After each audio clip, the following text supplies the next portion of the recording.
We hope you're enjoying this Manitoba Championship Sunrise Morning Draw, brought to you by Sunrise Credit Union, building a brighter future together.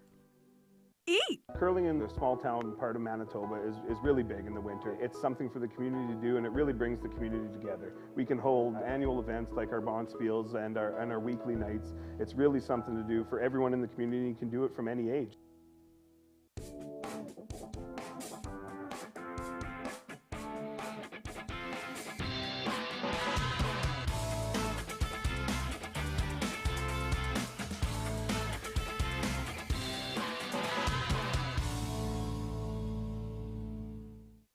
You can win a pair of tickets for the 2023 Tim Hortons Brier in London or the 2023 BKT Tires and OK Tire Men's Worlds in Ottawa, plus $500.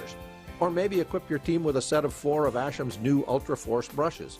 And at the same time, support the Manitoba Curling Hall of Fame and Museum and Curl Manitoba's Curling for Life Endowment Fund.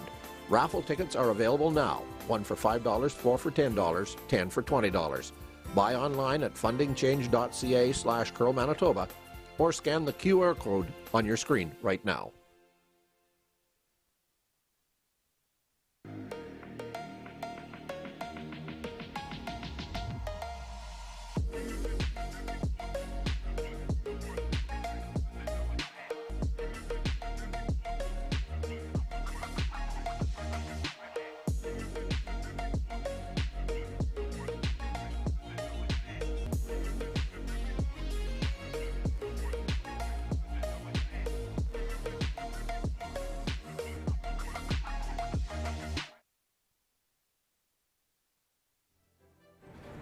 It's a cold day in East St. Paul, but it's a warm here at the East St. Paul Arena as we're heating things up for the 2023 Scott Tournament of Hearts. Hello and welcome. My name is Ken Platink. I am your host for today's show, and we are getting ready for semifinal action as Team ACKLAND will face Team LAWES in this very hyped up game. It should be a fun one to watch. Before the game, I had a chance to talk to both skips about today's matchup. All right, with me right now is Caitlin Laws. They did play Team ACKLAND on Friday night, 12-7 victory. What do you expect from them today? They're playing really well, so we're expecting this to be a great game. We're excited to be playing in the semifinal, and it should be a lot of fun. You are skipping this game here today. That's kind of new for you because, of course, you were playing for Team Jones for so long. What's it like taking over the reins? It's been a lot of fun being here at our first provincial championship as a new team. We're enjoying just all the new things that are happening to us this season, and we're just embracing it and just trying to enjoy the moment. And a familiar face on your team from the past, a good friend of mine as well, I've curled with for many, many years when I was young. Jill Officer, what's it like playing again with her? It's been a lot of fun. We've had lots of laughs, and I've got to play with Jill for 8 years, so it's pretty special to be on the ice with her this week, and pretty neat to see Kristen playing with her aunt as well. Awesome. Thank you so much for joining us, and good luck in your game today. Thank you so much. Well, it's a little confusing, but I'm with Megan Walter from Team ACKLAND, who is the skip for the team. You guys are getting ready for one of the biggest games of your season so far. What are the nerves like as you guys get into this game? You know what, I think we're all pretty calm. We've played a lot of events this season and have made some pretty big games, so I think we're just taking it as another game and staying pretty calm about it. Playing her, you've already played her once this tournament. What do you expect from her this time? They're going to be as sharp as they can be, so we just got to put the pressure on them early and stay patient and play our game. Your nerves so far going into this one? You seem fairly calm. The rest of the team, how are they all handling this? They're great. We are just kind of chit-chatting and laughing in the dressing room, so I think we're going into this all relaxed, and I think that's going to help us play our best game. All right. Thank you so much for joining us. Thank you. It's going to be an exciting semifinal action today here at the East St. Paul Hockey Rink. We're going to throw it upstairs to the two guys that are calling today's game, Barry Gorlick and, of course, the one and only Resby Coots. Gentlemen, take it away. Well, thanks very much, Ken Platink. A wonderful introduction to what is going to be a spectacular day, a two-day curling game day here in the East St. Paul Curling Arena. The pipes in the background, maybe you can hear them as they come on the ice. Barry, I admit, I know you'll admit, last night, end of 3 games, we both got a little tired. Hard not to be as pumped up as these athletes today as we get to talk about a great day of curling. Wow, the Super Bowl of provincial curling here in Manitoba. Apparently there's something called the National Football League, and there's a couple of big games down there that are going on. But we don't care about that. NFL fans are probably still in bed. Curling fans are right here where they should be. NFL fans need 4 downs to get 10 yards. In the CFL, we only need 3 downs. And curling fans are the only fans with a closet full of parkas, Resby. Well, I wasn't expecting a football intro to a curling game, Barry, but not a bad way to start. Our teams are being introduced at center ice. The Caitlin LAWES team is Kristen McCush, Jill Officer, Jocelyn Peterman, Caitlin LAWES, and of course we do mention Selena Negavan, the usual third of the team who has stood aside for the week, best interests of her developing baby. And a wise choice there. A wise choice also to replace her with Jill Officer. But for Team ACKLAND, which very shortly probably could become Team Walter in the formalities of name change. But for this moment in time, Mackenzie Elias, Sarah Oliver, Abby ACKLAND, Megan Walter, their coach Howard Restall, and to go to the other form of football, a term I've heard from time to time on football/soccer broadcasts. It is a legendary goal. It was this and that is a legendary. This has the potential, Barry Gorlick, to be a legendary day in Manitoba curling. Team ACKLAND peaking at exactly the right moment. They went through a day yesterday where they couldn't falter. 3 wins in a row to get into this semifinal. Their star is rising in all ways. Megan Walter's only 20 years of age, Resby. But a world champion. With 15 years of curling experience. The only reason she doesn't have the 31 years of experience that Caitlin Law has is because she isn't old enough. 2 fiery champions. You'll get a sense of it if this is your first time watching this pair on the ice. Every time they yell for the sweep, we won't try to commentate over top of them. They're going to rattle the glass in here. A couple of differences. Megan has a made in Manitoba tuck slide delivery. Caitlin, a classic, balanced, square-shouldered, square-hipped, flat-foot slide. One final thing they have in common. Both their moms, who've supported them their entire careers and are here, are named Cheryl. Except that Megan's mom spells hers with an S. This is just the most exciting day in curling in Manitoba in quite some time. So it is the first rock of the game underway by Mackenzie Elias for the Walter team. LAWES team having last rock by virtue of the fact that they were the second place team in the standings. And I refer back to that legendary comment, Barry. In fact, I posted it this morning on my social media at Instagram, and I'm going to self-promote. That is thecurler.com, Instagram with the dot spelled D-O-T, Facebook, The Curler. 5 wins in a row starting Saturday morning, winning a trip to the National Scotties by beating first Caitlin LAWES, second Jennifer Jones. If that comes to pass, if that is not the definition of virtually instant legend for this team, there is none other in the sport of curling. I don't predict it's going to happen. I don't say it's not going to happen. I simply say it is a possibility given the quality of this ACKLAND team. And what's more, this team has only been together for this season. It's incredible, but Megan has a way of doing legendary things. She was and is the youngest ever world champion at age 17 in World Curling Federation mixed competition. In fact, she wouldn't have been able to compete in the Worlds in 2019 but for the fact the WCF lowered the eligible age from 18. This could be the start of something really big. And for all of our viewers who've already tuned in, you're in for a treat. So you saw that first Team ACKLAND stone in the center of the rings. The Team LAWES stone slides into the top 12, is removed. roll to the center line, taps that yellow across to the back corner. LAWES hit on the nose. Walter hit on the nose. A good start for the ACKLAND / Walter team in that if they can ride this out, they get a force in the first end. Absolutely. It's an interesting conservative start in the sense that you'll hear us later in the morning talk about the trial no-tick rule that's at play for the first 5 stones of every end if they touch the center line. No guards out front. An open play, and if there are any butterflies that anybody was feeling, they're gone now because already Megan Walter is thinking to herself, I've got a force set up. That would give her the hammer in the second end. Having hammer in even-numbered ends is critical in a tight contest like this.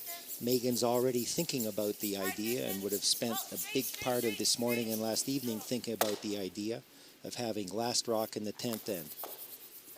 So LAWES attempting to hit and roll across in front of the yellow stone, the yellow Team Walter, Team ACKLAND stone in the back, 12-foot.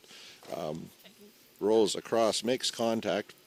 Potentially that could have been the double kill, but rolls out and leaves that yellow biter back there. Half in the 12-foot. Sarah Oliver delivering her rock now. The second female member of that 2019 World Championship mixed team, skipped by Colin Kurtz.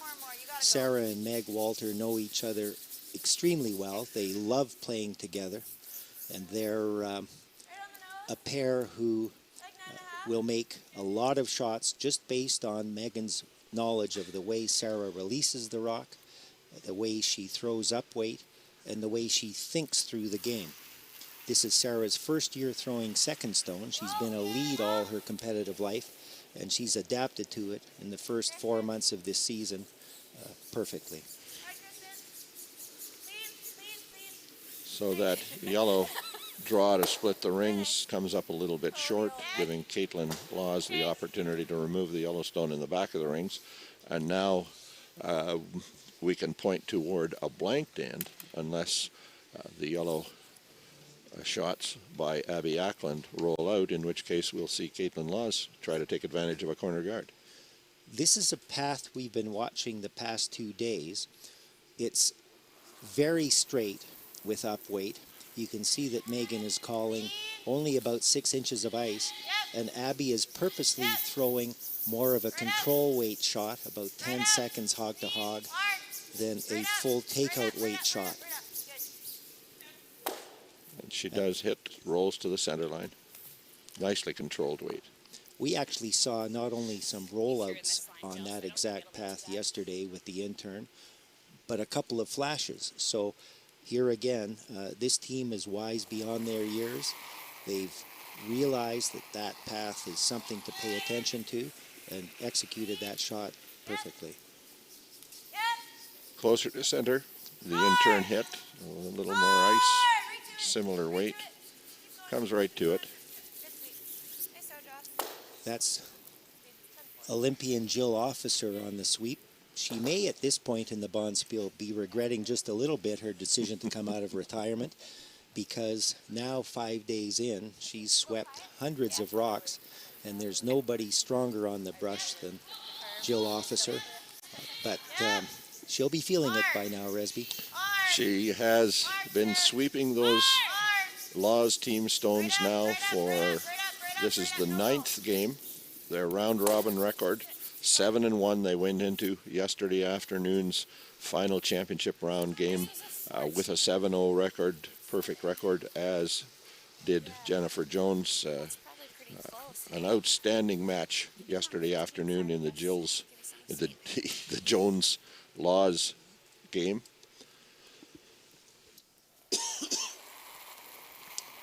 But it is a 7-1 record coming into this game for LAWES. A 5-3 round-robin record for Team ACKLAND. They forced that tiebreaker with a pair of wins yesterday, so they played the tiebreaker last night. So their win-loss record is 6 wins and 3 losses. Each of their 3 losses, Resby, depended, as we've emphasized at this level of the roaring game, depended on a shot here and a shot there out of the 80 stones thrown through the 10-end game by their team. It was that close. And this one was that close. The yellow Abby ACKLAND stone hit, rolled right across behind the guard. LAWES immediately plays the draw behind the guard. Needed to get to the 8-foot circle, not quite. Yellow being Team ACKLAND. Lies one in the back of the 12-foot, but counting out the red LAWES stone in the front of the 12-foot, and Megan Walter will play a draw, hoping to get past that red rock and get to the tee line buried. There's that classic made in Manitoba tuck slide, and Megan actually uses a stainless steel 4-foot sliding pad on her toe to glide over the ice. You can see how quickly she approaches the hog line before releasing.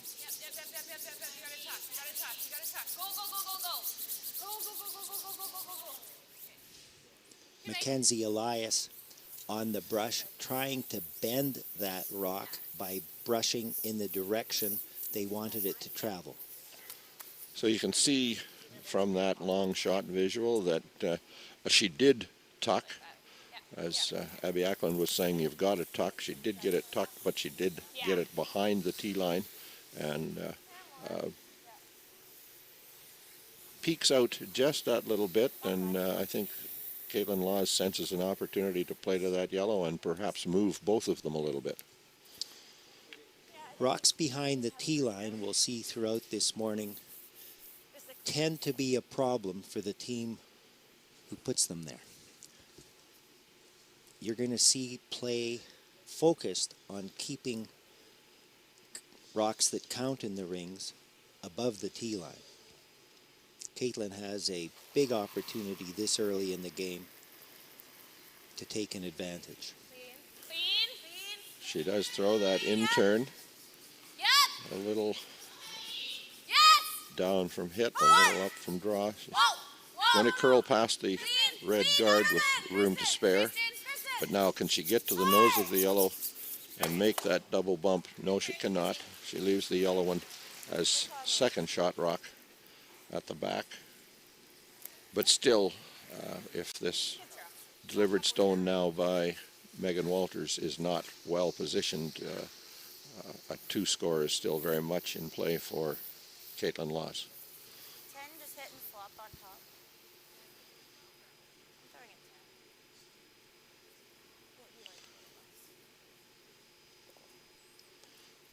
Caitlin LAWES learned from the best, although she had her own knowledge base. The dozen or so years she spent playing with Jennifer Jones. A fundamental lesson of the Jones team's DNA was to try to get the other team behind early and often. The Walter team needing to curl. So there is the possible double there. Question, will the red rock stay in the rings if she makes the double? She has about 7 feet to roll to, but you just heard her wonder whether it's even worth it.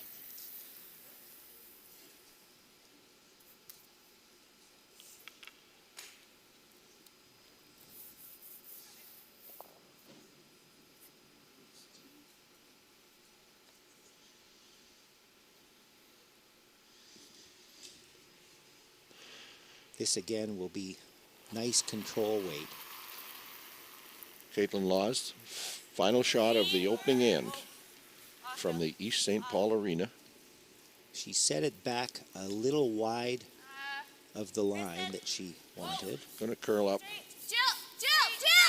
She is going to get the side of it, but pushes it past that yellow stone in the back of the rings, rolls over, counts a single point. Caitlin LAWES takes the opening point of our semi-final game at the 2023 Scotties Tournament of Hearts, presented by Rocky Mountain Equipment. We'll be back with end number 2 in a moment. We hope you're enjoying this Manitoba Championship Sunrise Morning Draw, brought to you by Sunrise Credit Union, building a brighter future together. Eat. Meet. Stay. Canad Inn's destination centers are your home for hospitality, with 10 locations in Manitoba and 1 in North Dakota, featuring the finest in accommodations, food and beverage, entertainment, banquet and conference facilities, and so much more. For the best service and best value, your only stop is Canad Inns. Call today at 1-888-33-CANAD or visit us right now at canadinns.com. Where can you find handmade pizza, classic burgers, scrumptious salads, the finest Manitoba-sourced fried chicken, and so much more? Chicken Chef, bring your appetite. We'll take care of the rest.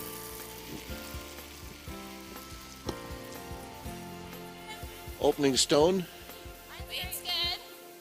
Second end. Manitoba Scotties Tournament of Hearts. East St. Paul Community Arena. This week, the East St. Paul Curling Arena. Kristen McCush places that first guard just about 3-4 feet short of the rings on the center line. Under the trial rule, that rock cannot be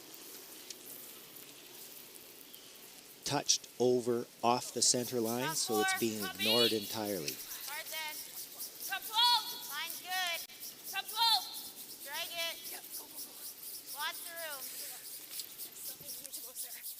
Switch and go, yep, both of you. Hard. Hard. Keep it moving, you're going. Go, go, go, go, go, go, go. Little more, little more, little more. Oh, you can't. Good. Not bad. So a little short of desired, comes to rest in the 12-foot. Caitlin Laws will go right around.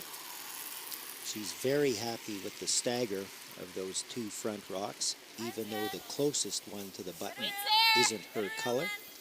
And she's using both of them as a guard, and also testing the intern side of the sheet going back to the home end.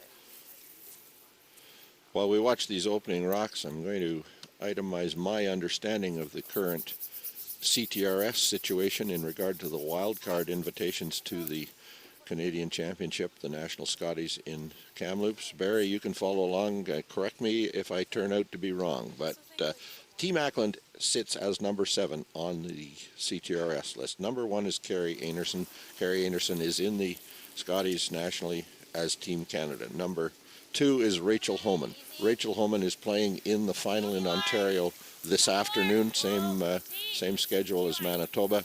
She'll play the winner of Danielle Inglis and a name, Holly. We'll get back to that one, but Holman can win Ontario and be number 2. If she loses, she'll get a wild card spot. Jennifer Jones, Caitlin Laws are 3 and 4. If one of them wins, they go to the national, obviously. The other one will go with a wild card spot. Clancy Grandy, BC, is number 5. She has won BC. She will be in the national championship. Casey Scheidegger in Alberta lost the Alberta final. She has a wild card spot. So Abby ACKLAND has 2 paths to the national Scotties in Kamloops. A, she can simply create the legend I talked about by winning today, in which case both Laws and Jones would go as wild cards. If ACKLAND happens to lose this game or the next, then Rachel Homan, victory, would still get Abby ACKLAND an invitation. Barry Gorlick, did I get that correct by your understanding? You did indeed. So it's an exciting day for Abby ACKLAND, obviously, here to win a provincial championship.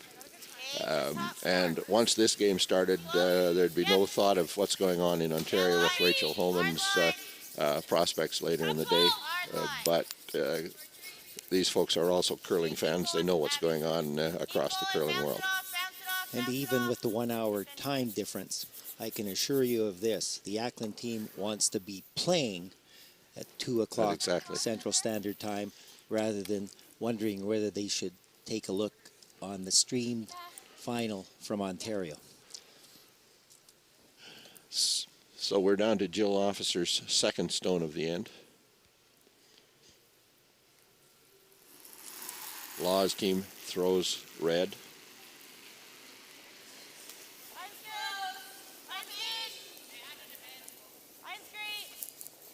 They'll go right around that cluster of 1, 2, 3, 4 rocks lined up on the center line.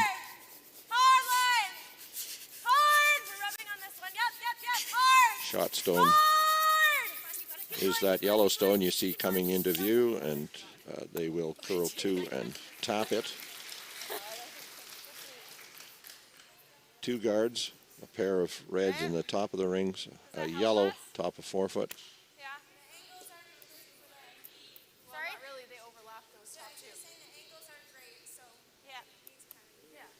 The chess game has started. You can see that Megan Walter is actually holding her broom outside of the 12-foot circle, which tells us there's a good, solid, and late-breaking 6 feet of curl. Sarah Oliver's in turn tends to curl a little more than her out turn. So this one will come close to the guards, but Megan has allowed for that. A tick on the front stones is unhelpful to them.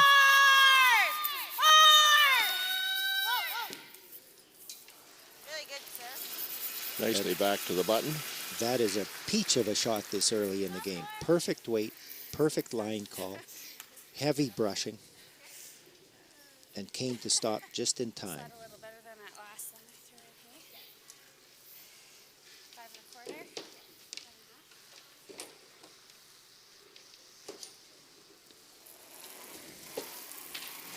Interesting that Jocelyn Peterman has been given about 7 inches less ice than Megan Walter gave to Sarah Oliver.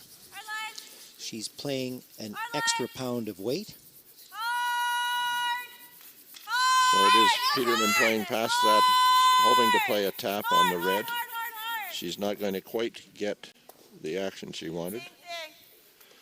We did comment earlier in the week about the decision and the logical decision to have Peterman step up from second to third. She has been playing significantly more, probably easier for Jill Officer to settle in the position that she played for so very long at second. And for the most part, the transition has gone well for both of those two players. And Jocelyn Peterman has extensive experience as a skip in her own right.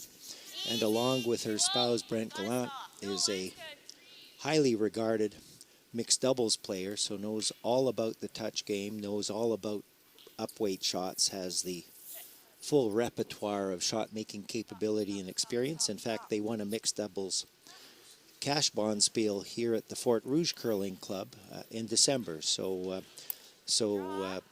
she is the logical choice to fill in for Selena, yes.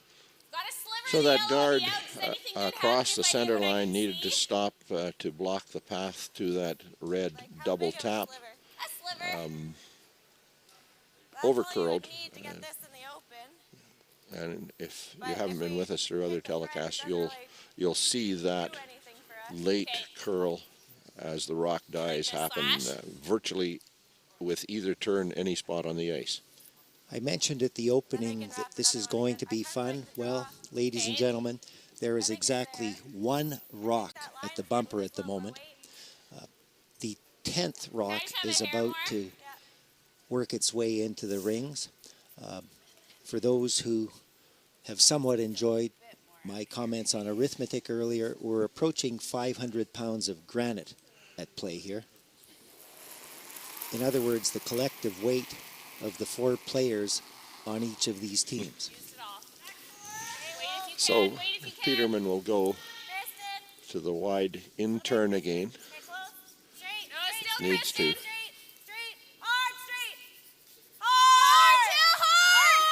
sweeping for a little bit of a tick off that yellow guard. Going to rub red. The tolerance on that shot was to be a little full as opposed to a little in, but the problem is, although it looked like a fairly wide opening between the yellow stone that is the corner guard and the red stone that is biting the top of the 12-foot and the top of the 8-foot, with the amount of curl in this ice, that opening isn't wide at all, and we saw a perfect example of that. In a club game, you make that port easily. You don't even consider it to be a port. In championship curling, that's a port. So ACKLAND is playing to eliminate the red stone just left there, hoping to get a little bit of center line side roll. Does just that. And is a little bit snookered on the red stone, staggered on it, so that the yellow may not be directly possible to hit it back onto the yellow in the back of the 4-foot.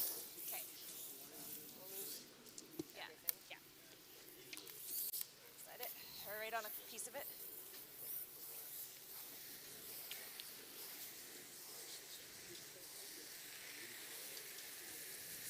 Throw it hard and you should be able to hit the one in the open. So Caitlin thinks it can. And she may not look as though she can if you haven't seen her before, but when she says throw it hard, she means hard. Okay. Watch this, curling fans.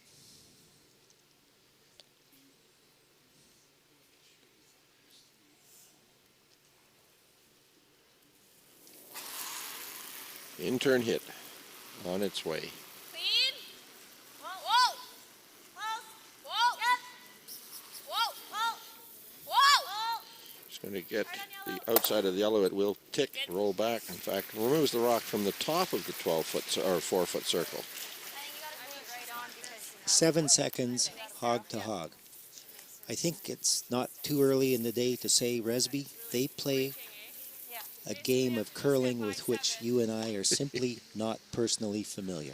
Not in any kind of active way. I certainly have enjoyed the privilege of watching championship curling, frankly, across the world, and I don't know that we've seen a better day anywhere than we are going to see here today. So there you see Abby ACKLAND at the direction of Meg Walter with her brush right at the edge of the 12-foot. Meg knows she has to try to capture the same weight she had on the draw to the button. Placement here critical. She needs to be into the top of the 12-foot circle. Caitlin Laws can see an angle run on the other side of center. And so this rock has got to both be a counter and a protector for the rock on the button, but she's not going to make it. She's going to hit and roll a little open, wide open in fact, and all of a sudden Caitlin Laws looks at the opportunity to be sitting one for sure. She can hit and roll over to the face, and who knows what can happen if she gets the right angle of contact on these two yellows. There's a little bit of air between the target rock and that yellow guard rock just off the center line. So for a right-handed thrower from the left hack, it gives Caitlin a really good view at this hit opportunity, and she knows that she can get to the inside of the yellow rock.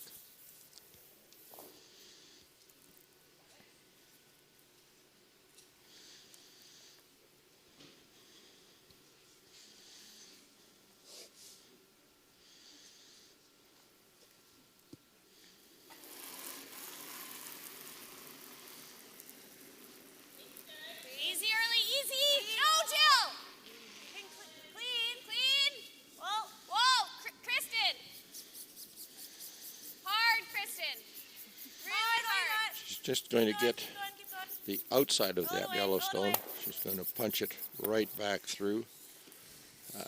Does leave yellow, the Team ACKLAND stone, on the button, lying one, with Megan Walter needing basically the same shot she just threw, a draw to the 4-foot circle for a deuce.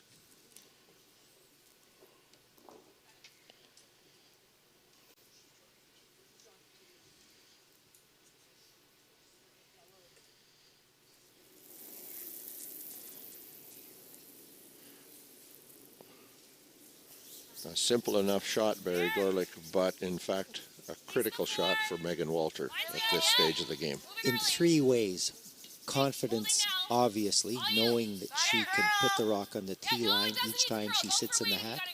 Number 2, this is an even numbered end, so she's mission accomplished in terms of retaining hammer. Number 3, in a classic curling game, a score of 2-1, 2-1 is what they seek. She came up a little short, though. And scores but a single point to tie the game at 1-all. LAWES ACKLAND in the 2023 Manitoba Scotties Tournament of Hearts semifinal game. We'll be back with N3 in a moment. Today's sponsor, PharmaSave. Canada's community pharmacy is proud to support Canada's community game. Asham Curling Supply. Superior fit, comfort, and performance. Asham curling shoes are the best we've ever used. Hi folks, I'm Arnold Asham, and our product is always satisfaction guaranteed or your money back. Asham Curling Supplies. That's your best delivery of the day. You can win a pair of tickets for the 2023 Tim Hortons Brier in London or the 2023 BKT Tires and OK Tire Men's Worlds in Ottawa, plus $500. Or maybe equip your team with a set of 4 of Asham's new Ultra Force brushes. And at the same time support the Manitoba Curling Hall of Fame and Museum and Curl Manitoba's Curling for Life Endowment Fund. Raffle tickets are available now, 1 for $5, 4 for $10, 10 for $20. Buy online at fundingchange.ca/Curl Manitoba or scan the QR code on your screen right now. Back into the East St. Paul Arena, the game between Megan Walter, skipping the Abby ACKLAND team, and Caitlin LAWES. Caitlin LAWES had a shot for a possible 2. It was a not automatic double kill, but if she could make the 2 and stick with a biter in the back 12-foot, she would have had the 2. Didn't quite make it, got the single point.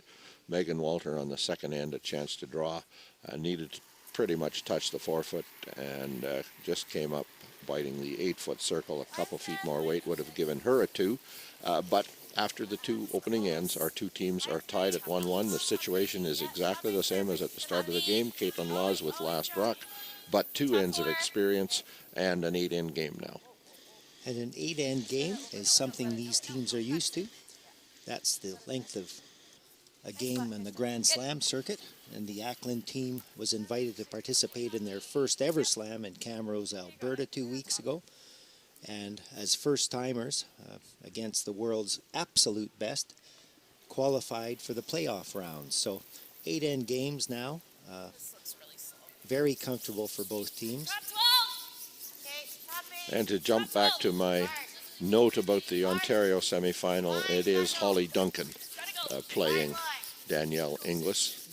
I should have had that name in my mind, but for some reason I couldn't get to the Duncan part. So the winner of that Duncan Inglis game will go to the final against Rachel Homan at the same time as this game here in Manitoba. And I could have been of no assistance to Resby because as a lifelong Manitoban, I couldn't even name that blue team that plays in the Canadian Football League out of a city that begins with a T, Resby. So sorry about that. So we've got now the first Kristen McCush-Stone on the top of the 4-foot. It went behind the center guard. The Mackenzie Elias draw to it a little bit light, and we have a pair of guards touching, or not both touching the center line, but certainly locked on each other up the center. And now Kristen McCush is right behind 2 red stones behind a pair of centers. Further evidence of the years spent by Caitlin LAWES playing third for Jennifer Jones. No corner guards going right after it.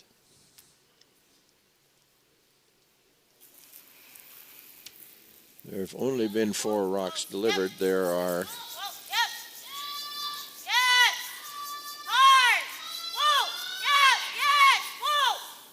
in my mind a question whether that was in fact playable. I'm confused. So am I. But Caitlin Laws allows it to stand. It would have been okay to hit the top one, Resby, first, but that I don't think is what happened. Well, it did touch the yellow one, but it also touched the rock on the center line, so I may have to revisit my understanding of that rule. The rule refers to a single rock. The rule is actually rather plainly worded. It says any rock of the first 5 on the center line cannot be moved from the center line. Honestly, not sure how that applies to a pair.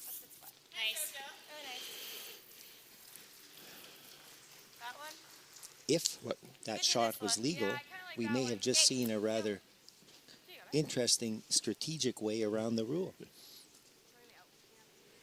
Sarah Oliver in the hack. Why not same? Well, if you're going this way, you can play the out, but we can, whatever. Just a little need to clarify what angle we wanted to run the red through on. Megan Walter wants to run this red rock across the face of the rock, biting the top of the forefoot and roll over behind yellow. Hard.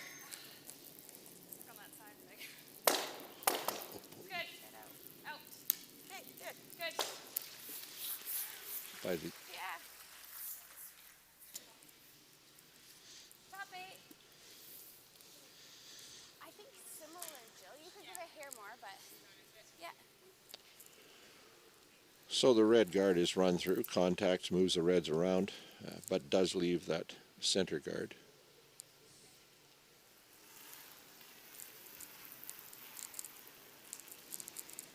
A little bit delay. Yeah, a little less.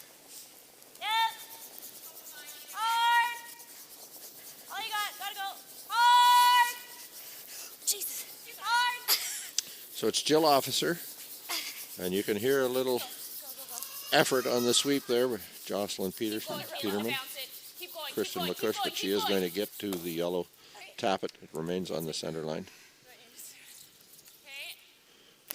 And Megan Walter will go around, knowing that she'll get into the top of the forefoot circle, and the angle onto the red in the back of the forefoot is to her advantage.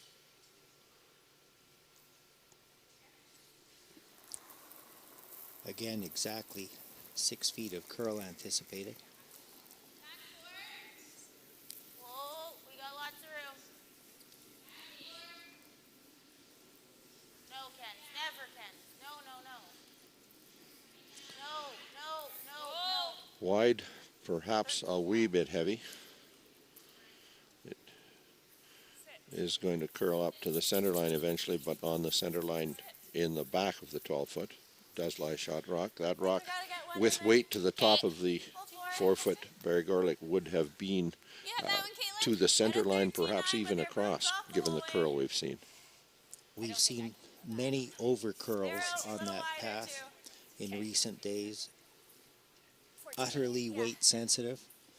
An extra 4 feet of weight may not seem like much, but somehow to the curling rock, it means everything. Little light. Mine's good. Easy, early, easy. So Laws now asks Peterman to follow, get top forefoot with the backing of the yellow, but she doesn't want to play the backing.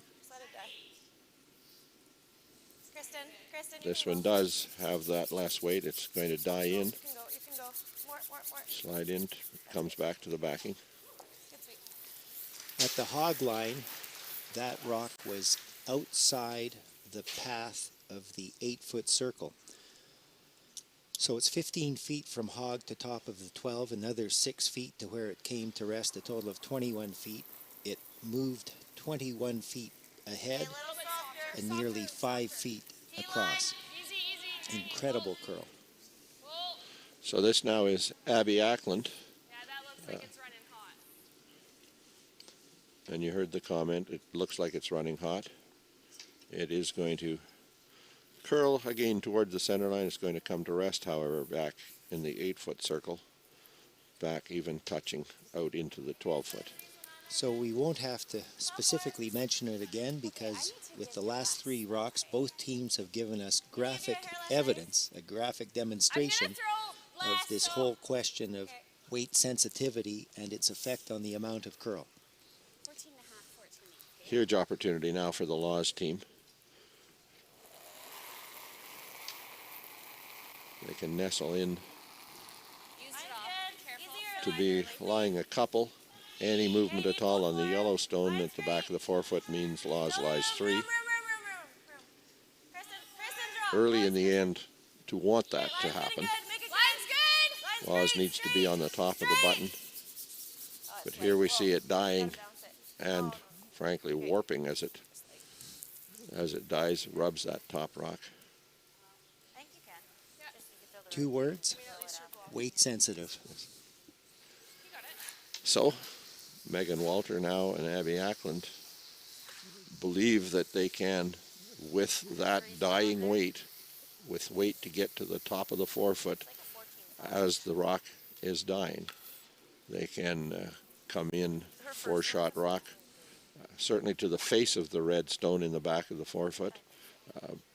Potentially, it can even over curl, even at this short distance.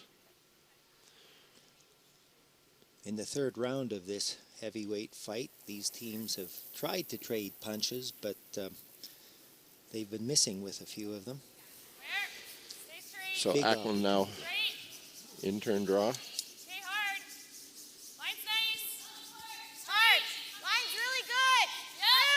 She's got the weight, she's got the room. Here's where it will start to warp.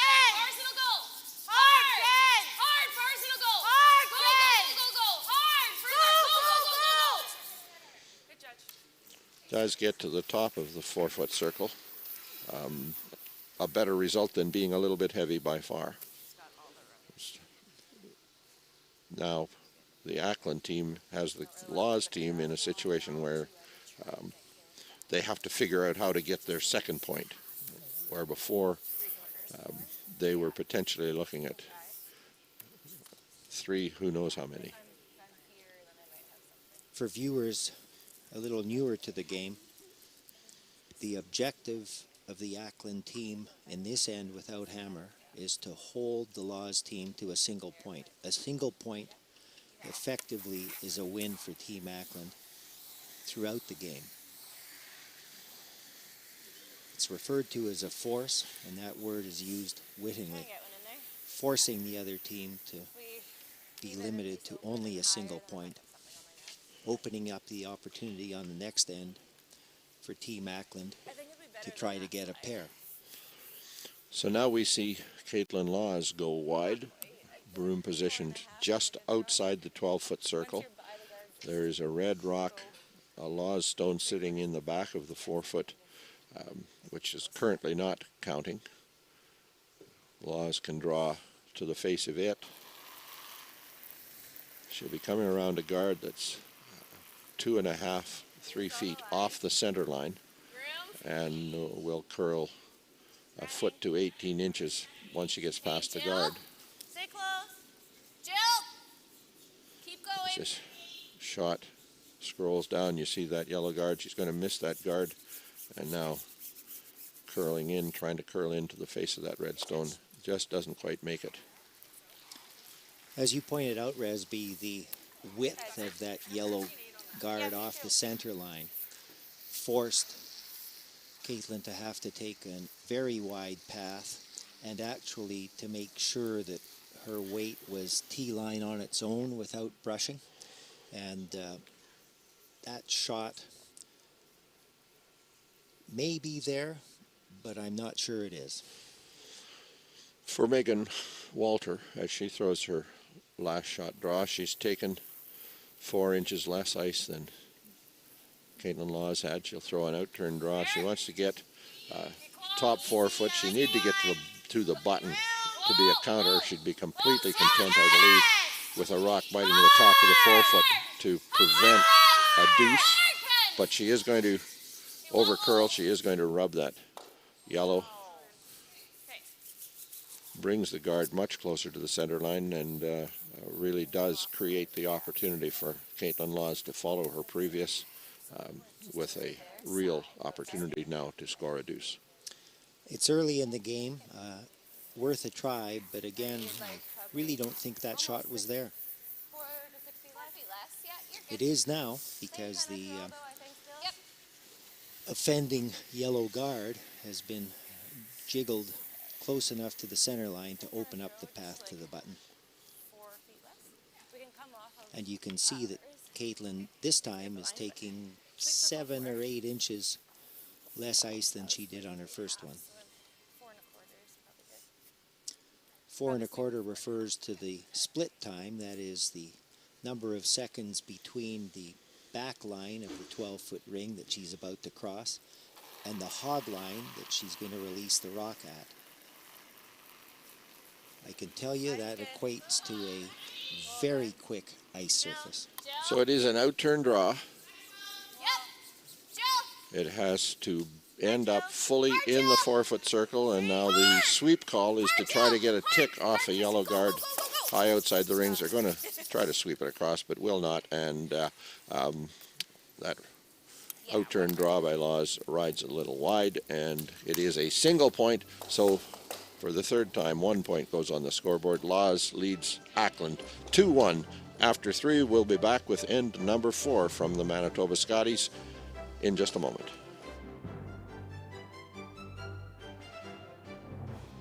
Thank you for joining us for this Manitoba Championship draw, brought to you by Seagram's 83, Manitoba's #1 whiskey. Today's sponsor, PharmaSave. Canada's community pharmacy is proud to support Canada's community game. You can win a pair of tickets for the 2023 Tim Hortons Brier in London or the 2023 BKT Tires and OK Tire Men's Worlds in Ottawa, plus $500. Or maybe equip your team with a set of 4 of Asham's new Ultra Force brushes, and at the same time support the Manitoba Curling Hall of Fame and Museum and Curl Manitoba's Curling for Life Endowment Fund. Raffle tickets are available now, 1 for $5, 4 for $10, 10 for $20.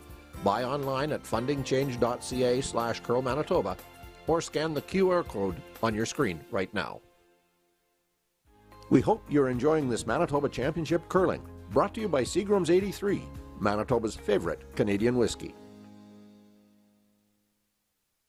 At McMunn & Yates, we've always believed that good neighbors make for better communities. McMunn & Yates has everything you need for your next project, right at your fingertips. And McMunnandYates.com will always be there, ready to help.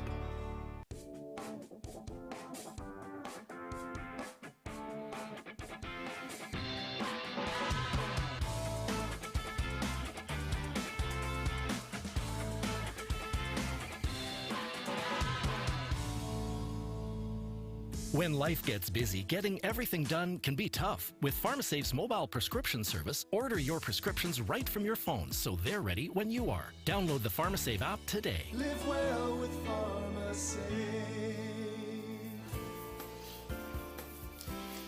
Back in the East St. Paul Arena as the first rock of the 4th end comes to rest. It is a Caitlin Laws red stone. It sits just outside the rings on the center line.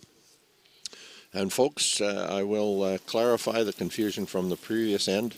There may not have been confusion in your mind. There obviously was in mine.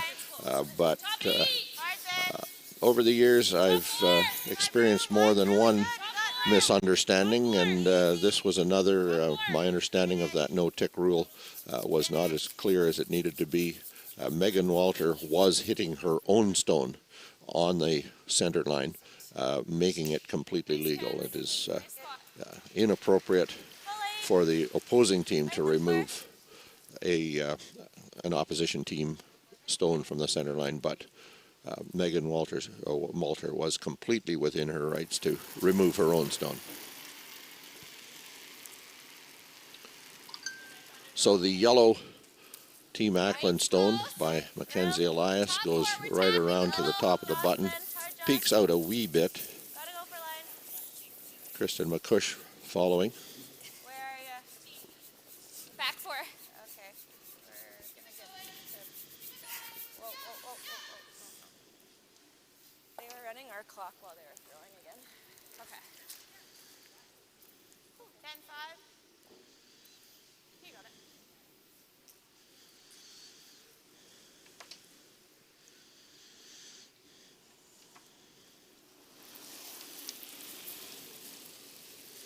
Yeah, 10-5, 11. Hard. 10-5. Hard. Yep, go, Sarah. Hard. Okay, yep. That yellow is tapped behind, the red sits wide open. Mackenzie Elias trying to get a little nose hit and a little roll to the center line, does not, allowing Jill Officer now to throw an outturn hit with her attempt to cross the face of the target stone just a little bit and roll to the center line. Going back to that last end, Macon's decision to clear the two guards of her own color that had been put up was directly due to the fact that they were staggered in that way, and whether they were touching or not, there'd be no easy way, no way at all to promote them cleanly into the rings had they chosen to do that. So she bailed effectively on her own initial strategy of setting up a center guard. So we saw the Officer hit contact the outside of the rock, move both yellows from behind the center line, but Officer rolled out of the rings, pushes that yellow way to the far side, half biting in the back of the 12-foot circle. So, a small early advantage for the Megan Walter skipped ACKLAND team.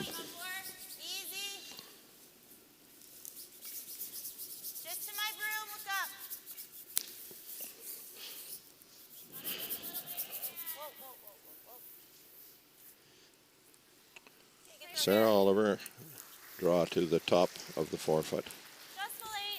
On the center line, still peeks out just a little bit, about half a rock.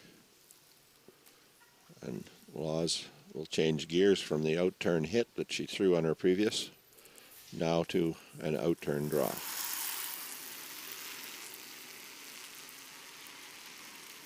Line's good, easy early. Weight only, on just 8-foot. Weight's close. Room. Top 8. Line's great. Weight's good. Line's great. You go a little. You can go, line's perfect. Lock it on. Lock it on, keep the line. Can't hurt it. Yep. Right to it, gotta be to it. Hard, hard. Really nice. Nice, Jill. Great, sweet. Nice shot. And it is a near perfect freeze right on the nose of the Yellowstone. Just top 4. Yeah, similar. Wonderful ability to change from a pretty big weight hit to a touch draw. That's a very distinct and separate skill set. A magnificent part of the repertoire. Comes back to hours and hours of practice. Harder, right to the nose. Whoa. So now it's Sarah Oliver, and she follows Jill Officer nearly perfectly right to the nose of that red stone. I like here. Kate. And now Caitlin goes wide to remove that biter from the back of the rings, effectively saying to Megan Walter, it's going to be your move in context of what happens in the center of the rings. Clean. Yep. Hard. Hard. Hard. Good sweep.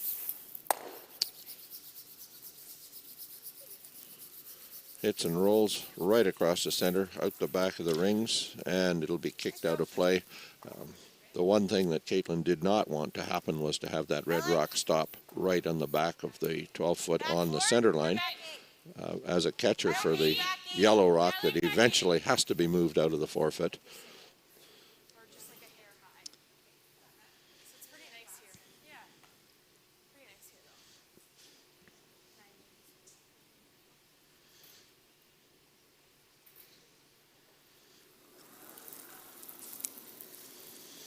And I meant that in context of has to be moved by the LAWES team. Caitlin is already thinking, without showing any expression on her face, as to exactly how in the heck she's going to be able to move it.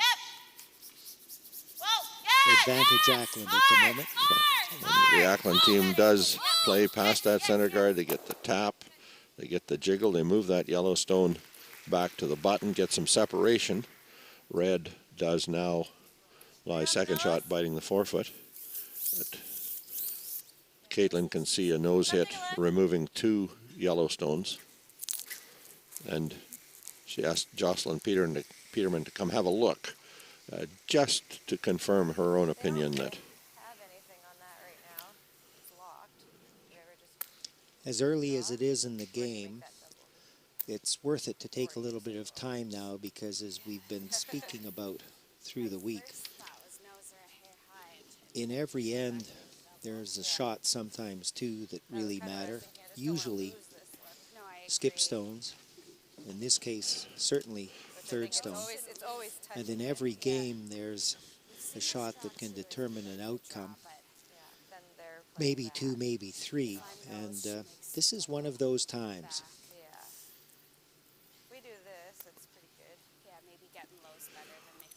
So the conversation there really was that those 2 yellows are hooked on each other, and so there is no path to the red by hitting the outside yellow one, and therefore,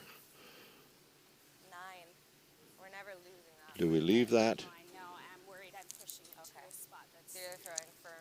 And the real discussion is about weight choice.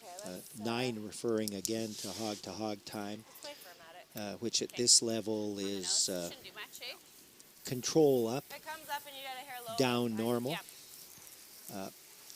leaving the possibility of not only your shot stone, but the 2 stones with which you make contact at different positions in the rings, but still in the rings.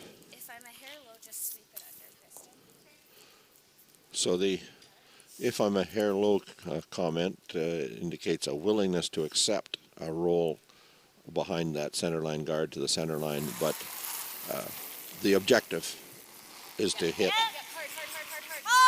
and move both yellows. And she is a hair low. She's sufficiently low that she's actually going to remove that red guard. That wasn't what she wanted.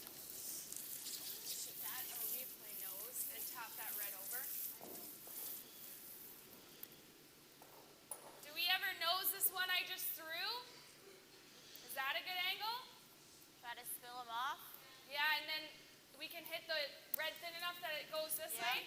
Yeah. Okay. Yeah, that's what I saw. I was seeing nose to hit. Yeah, just off nose so you push this one past thinner. We want to hit that thinner. What do you like, back line? I thought similar, yeah, back line. Yeah, I like back line. Okay. 3/4 is very close. Okay. Curling is at times a finesse game, at other times a power game. They're talking about angles. This is a finesse shot. And interestingly, she used the word hitting it on the nose, but certainly is not playing what you would call a hit. She simply wants to contact it on the nose with relatively light weight to roll those 2 yellows. Needs to get a curl on this rock to get to the yellow stone. She is going to move the yellow off center across out to the wings. Got real good separation on those stones. With skips rocks to come, 4 yellows to 1. Advantage still Team ACKLAND. It's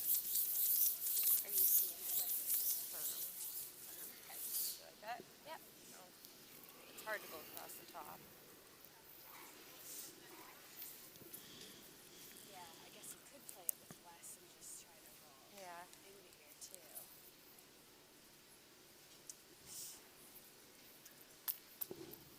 Alright, stick it there. Yeah, okay. Just a 9. 9. Yeah, Caitlin.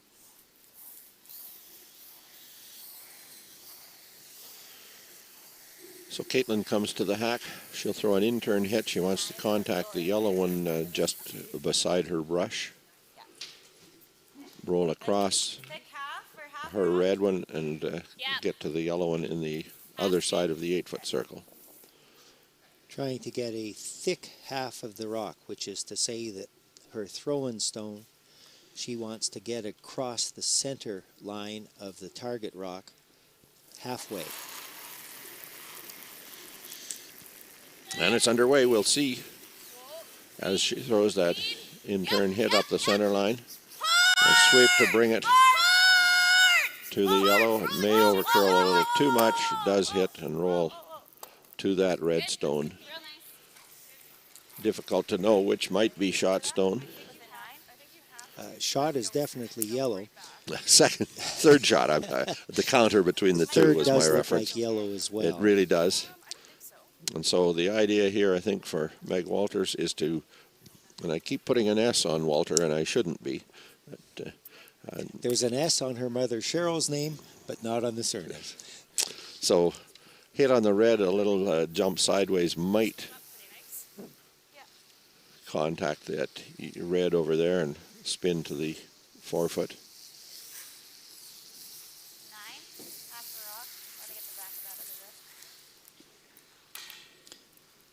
Another shot, 9 seconds hog to hog. Another shot, looking to hit half.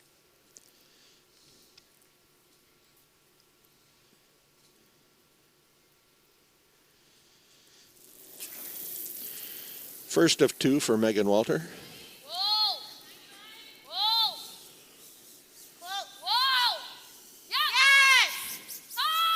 As it approaches the hog line, it begins to curl. She is going to make that side, removes her own stone from the 4-foot, rolls the red out, and yellow lies 1-2, but not for long. Not for long.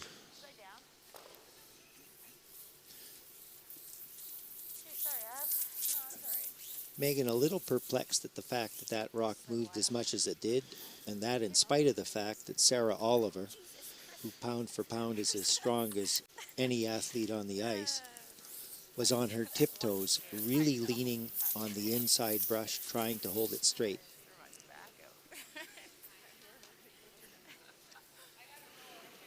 So now the LAWES team, Caitlin LAWES, will throw an out turn coming from the center line to the juncture point between the yellow and the red. She'll kill the yellow, she'll run the red onto the other yellow. She was speculating what the gear effect would be to where her thrown rock will roll to. But she can come out of this laying too.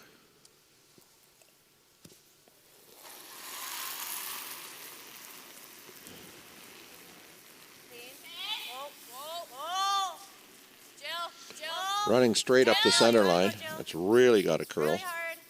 She's not going to get to the red. She's going to hit yellow. She's going to roll right away. Pushes that red for sure out of play, or out of the count position. And now an opportunity for Megan Walter with some controlled weight to make contact on a red and lie 3. Not just lie 3. Score 3.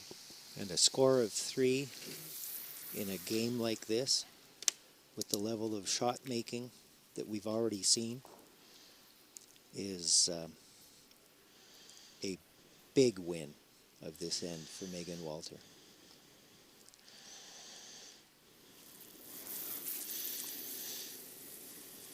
Another touch shot. Mackenzie Elias trying to hold it straight. We've got to hit center line side on the red. Hard sweep all the way. They are going to make the angle contact they want. They touch that yellow, but they roll over to the 4-foot, and it is a big score of 3. The first big break in the scoring pattern here in our semifinal game, as Abby ACKLAND's team, the Megan Walter skipped team from East St. Paul, takes a 4-2 lead over Caitlin LAWES. We'll be back with end number 5 in just a moment. Thank you for joining us for this Manitoba Championship draw, brought to you by Seagram's VO. Masterfully blended, distinctly Canadian. At Viterra, we believe in the power of connection. Our world-leading agriculture network connects producers and consumers to supply top-quality food ingredients each and every day. Our team takes great pride in working closely with farmers to help feed the world. It's something we've been doing for over 100 years. And as an industry leader, we're dedicated to playing a critical role in meeting the needs of a growing world. Because together, we're stronger and achieve more. Asham Curling Supply. Superior fit, comfort, and performance. Asham curling shoes are the best we've ever used. Hi folks, I'm Arnold Asham, and our product is always satisfaction guaranteed or your money back. Asham Curling Supplies. That's your best delivery of the day.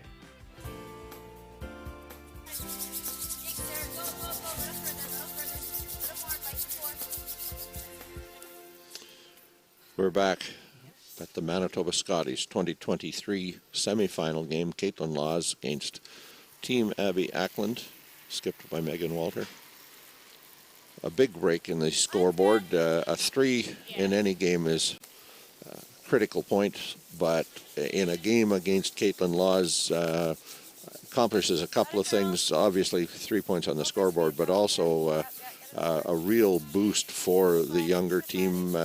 In that situation, she had to it was, if there is such a thing as a finesse hit, that was a finesse hit. It could not over curl very much, or it was going to remove a Yellowstone from the rings. She got just the curl she wanted, a finesse hit, and easy for a young curler to overthrow that shot and slide right by it on the other side as well. Equally easy for any curler to either overbrush it or underbrush it, and I hope that the viewers enjoyed hearing Megan yelling at the top of her lungs to stop sweeping, while Abby ACKLAND, who's nearly twice Megan's age, was yelling at the top of her lungs to keep holding the line.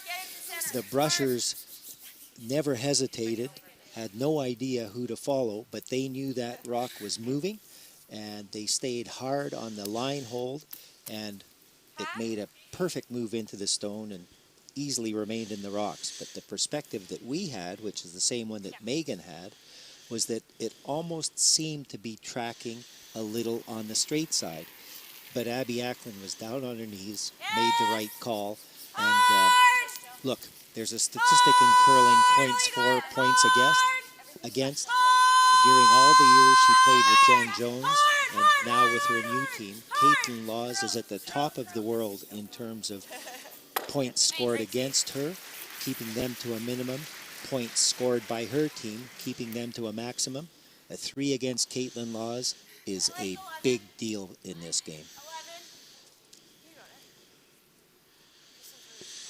And the other small lesson from that sweep call, a reminder to sweepers that the vice in the rings is the person who you should be listening to. If the mistake is going to be made, it should be made at the request of the third, because they are the one who sees that rock coming towards them.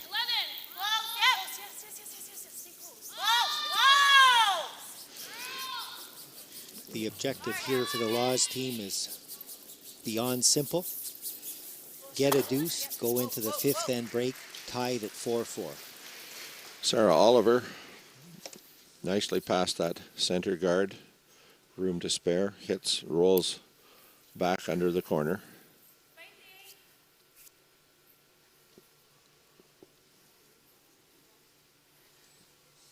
That's fine, sir.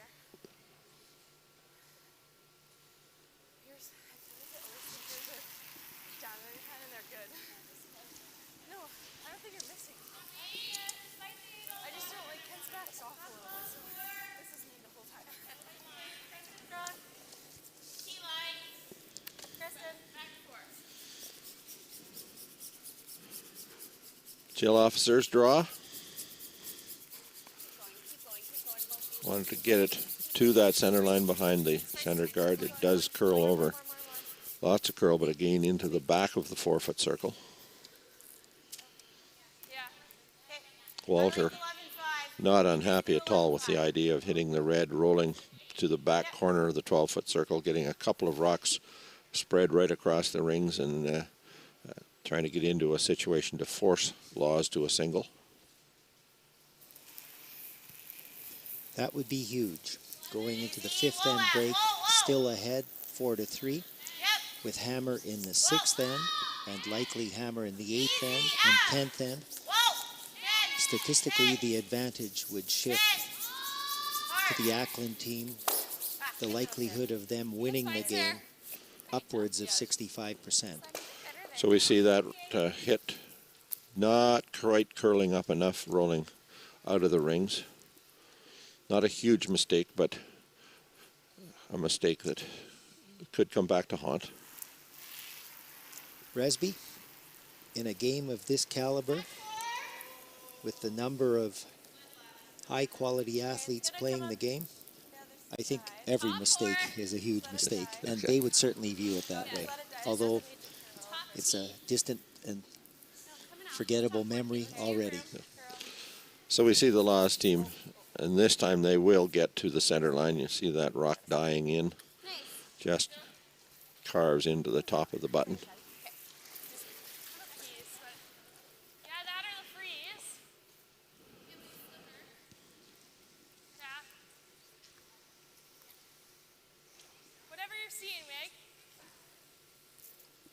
Based on the amount of curl with the in-turn, you can easily get to the face of that red rock.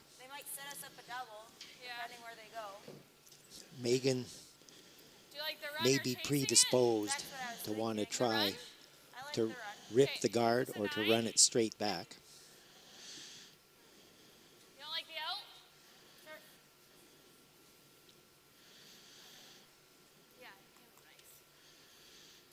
Either turn works, but Abby ACKLAND prefers her out turn down the center line on upweight shots of this nature. So she'll try to peel it away. If it comes to the nose, she'll run it straight through. She's going to be very close to that, but is going to just miss the contact, pushes it open over into the gap a little bit. LAWES will go around the other side. Advantage LAWES. That's one of those shots that you need to make the run back or the peel, but you really don't want to leave the guard and the rock in the rings. A tweener is of no help at all. So Peterman, her first stone of the end.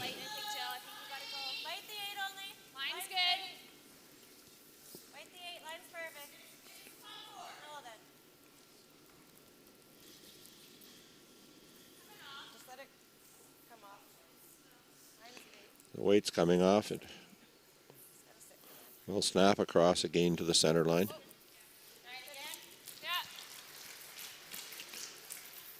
Just 9 still, or you want peel? I like your 9. 2 feet deeper than they wanted. And again, perfectly lined up for Abby ACKLAND, who had a practice shot to make this next one good. Straight run, nose hit, kills 2 reds.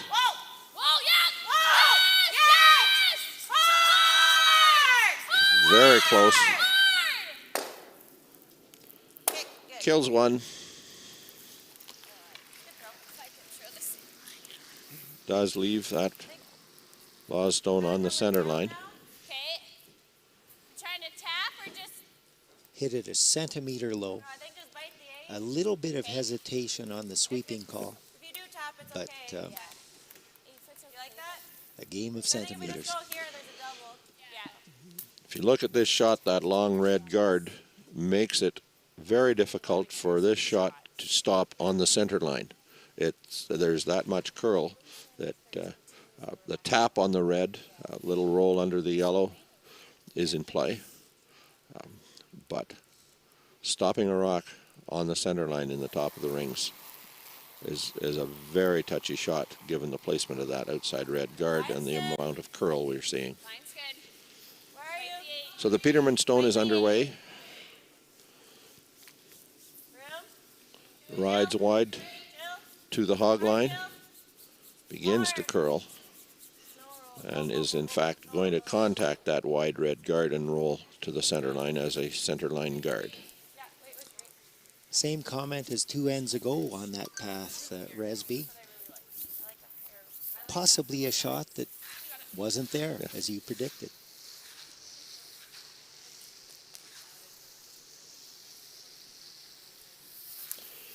So Megan Walter now goes to the hack. Skip rocks to come.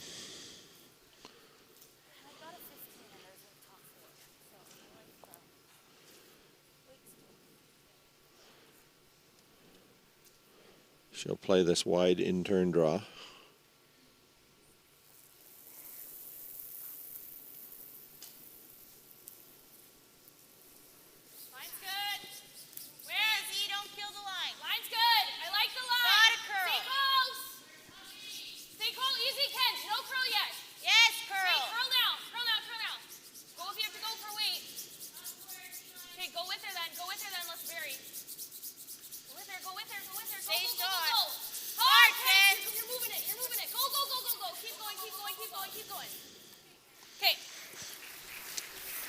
Well, they do curl that rock right to the tee line.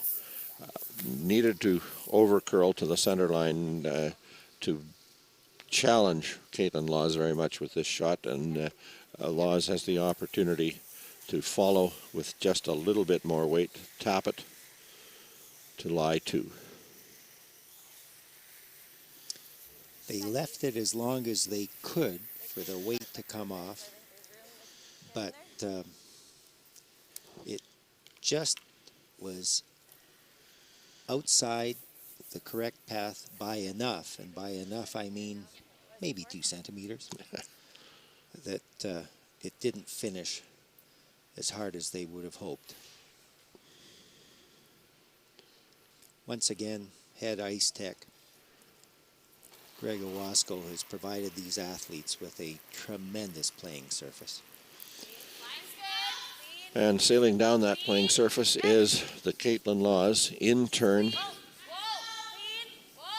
draw tap. Past the guard by a few inches, begins to curl in now. She does make that nose contact, pushes it right through.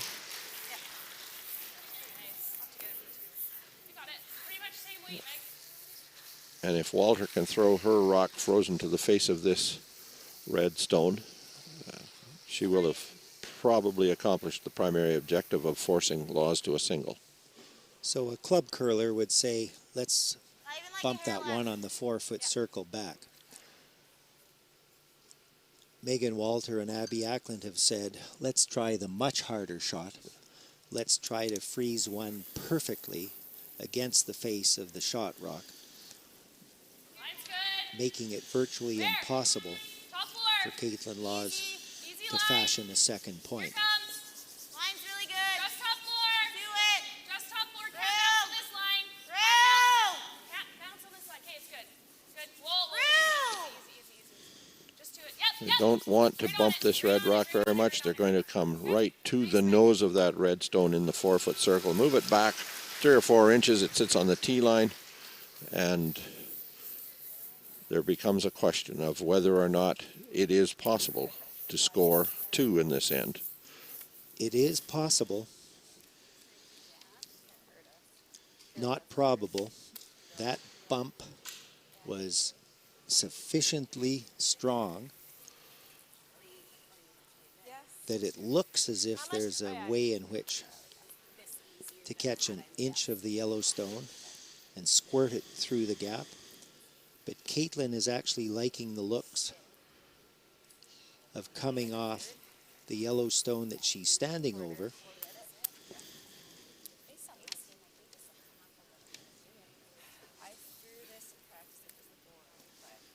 And now all she's thinking about, it looks as if she's committed to the shot, but she's trying to remember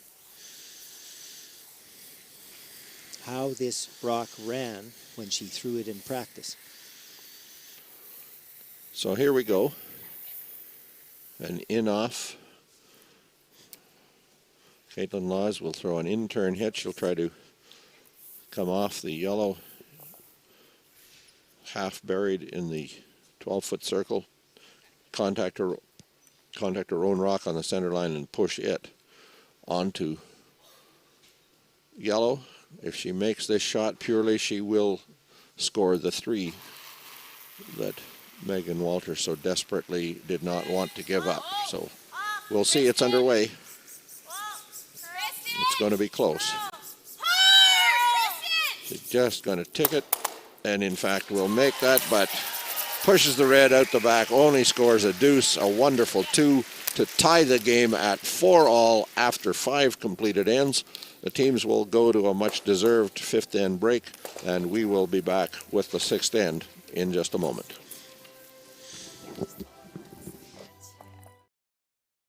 As a broadcaster and Hall of Fame football player, I'm constantly in the lab of life. For 15 years, my friends at Knott Auto Corp have been pioneers as well. Why not? Introducing Winnipeg Car Lab, custom car wraps, graphics, and auto services. Winnipeg, why not get in the lab? It means coming together, helping one another, being there, showing support. That's community. Getting together with your chums you want to curl with. It's important to volunteer, help out as much as we can. I love curling. I love curling. RME, proud sponsor of Curl Manitoba and the Scotties Women's Provincials. With 10 locations in Manitoba, RME is your preferred Case IH equipment dealer. RME, right by you. Curling in the small town part of Manitoba is really big in the winter. It's something for the community to do, and it really brings the community together. We can hold annual events like our Bonspiels and our weekly nights. It's really something to do for everyone in the community. You can do it from any age. Eat. Meet. Stay. Canad Inn's destination centers are your home for hospitality, with 10 locations in Manitoba and 1 in North Dakota, featuring the finest in accommodations, food and beverage, entertainment, banquet and conference facilities, and so much more. For the best service and best value, your only stop is Canad Inns. Call today at 1-888-33-CANAD or visit us right now at canadinns.com. Where can you find handmade delicious pizza, classic burgers, scrumptious salads, and the finest Manitoba-sourced pressure-cooked fried chicken? From small towns to big cities with 38 locations, Chicken Chef is comfort food you can count on. We're your made in Manitoba chicken choice, and pizza choice, and salad choice, and so much more. Chicken Chef, bring your appetite. We'll take care of the rest.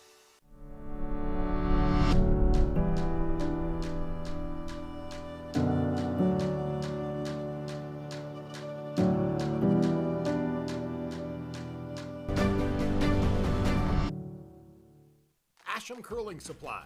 Superior fit, comfort, and performance. Asham curling shoes are the best we've ever used. Hi folks, I'm Arnold Asham, and our product is always satisfaction guaranteed or your money back. Asham Curling Supplies. That's your best delivery of the day. When life gets busy, getting everything done can be tough. With PharmaSafe's mobile prescription service, order your prescriptions right from your phone so they're ready when you are. Download the PharmaSafe app today. Live well with PharmaSafe. At McMunn & Yates, we've always believed that good neighbors make for better communities. McMunn & Yates has everything you need for your next project, right at your fingertips. And McMunnandYates.com will always be there, ready to help.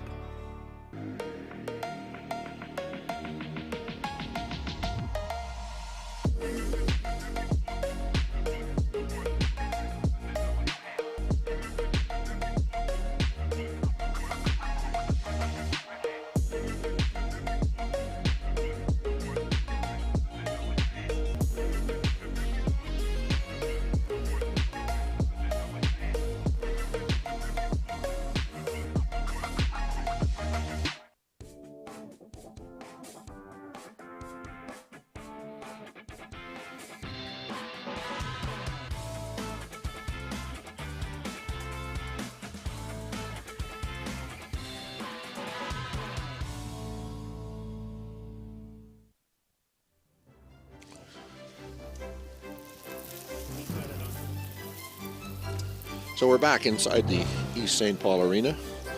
As you see that scoreboard, exactly what you might predict, a tie of 4-4. That 3, a bit of a surprise. It came a little bit out of nowhere as Caitlin Laws had an opportunity to bang a couple of stones and remove them from play. Got only one left. Megan Walter, an opportunity for a controlled weight kind of hit, which she played very, very well to score a 3. And we saw then in that next end, the 5th end, Caitlin Laws saw an opportunity that I suspect in retrospect that Megan Walter and her team didn't see that possibility, because I'm not sure Caitlin had seen it until she stopped to look at it again. But Caitlin saw an opportunity to spring off a rock in the top 12-foot, 8-foot area across to bang one of her own onto Megan Walter's draw, which was a wonderfully placed draw to the 4-foot. She saw that opportunity to score a possible 3 back.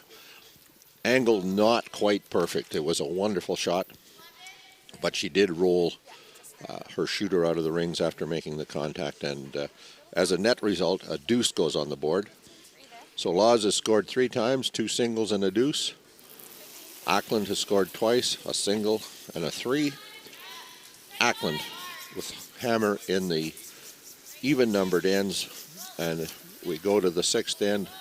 The 4th of the lead stones by Mackenzie Elias is going to sit just a little wide and contact the red, also roll the yellow. Yellow stays as a biter. We can see also in that longer shot that red stays as a biter at the back of the rings. The Sports Network has a 30-minute feature program on the 50 greatest shots in curling. Shot number 1 being a spectacular in-off by Jennifer Jones years ago. Caitlin Laws played with Jennifer Jones for a dozen years. Do you think it's any coincidence that Caitlin Laws saw that in-off possibility when perhaps another curler didn't? Question asked, I'll answer it. No. Are you suggesting I can go for coffee and you can just handle this whole thing now, Barry? So we see that hit and roll from the outside. Laws lies 2. There'll be no fooling around here in the 6th end as we kind of get their feet back under them after the 5th end break. Once again, it's a 5-end curling game, all tied up, starting afresh. ACKLAND with hammer here in the even-numbered 6th end. Advantage on the scoreboard, in effect, to ACKLAND. We'll see how it plays out. She does hit and roll away, but once again leaves that little squidgy biter. That's a technical word, Barry. You may not have heard it. No. Jill Officer will now play a hit. Right to the edge of the 12-foot circle. A challenging spot for any curler to hit. For Jill Officer, just a regular piece of her daily routine. And she will make nose hit for that biter.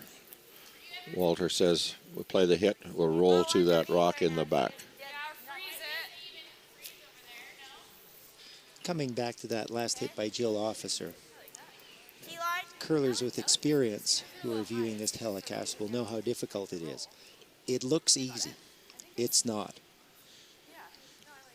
Sliding off center line, but yet not so far off center line that you miss the shot completely, is an acquired skill and part of the art of curling that these top curlers have perfected. Club curlers would miss a shot like that probably half the time. Well, the decision has been made here, rather than to play the hit and roll that Megan Walter originally called. The decision has been made to play a freeze to this rock in the outside of the rings. It's curling over, but it would appear to be just a little heavy to get to the face of the red. It's going to slide by it. That hurts. It does sit as shot rock.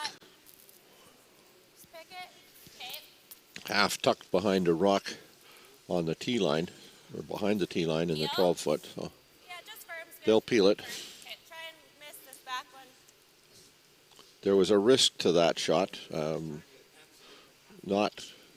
It's not fully materialized, but that Yellowstone it slid through. Laws was going to go behind the center guard, and the ACKLAND team was going to face a challenge. So we mentioned earlier in the broadcast how critical it is to both teams to limit the number of rocks they have slide behind the tee line. For the ACKLAND team, that was an example. But having played the draw once, they're going to play it again. You saw that delivered stone touch the red stone in the back of the rings, but it stayed in play as the stone rolled across the face and out of the rings. 2 inches less ice being called by Megan Walter. Abby ACKLAND's out turn. She actually set it back a little bit.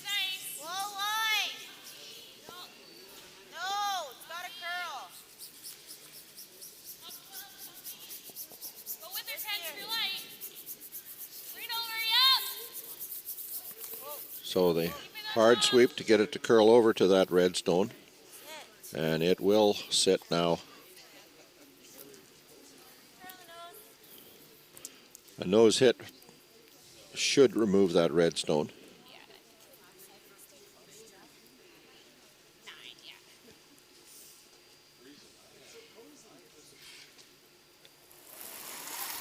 Peterman's second stone of this 6th end.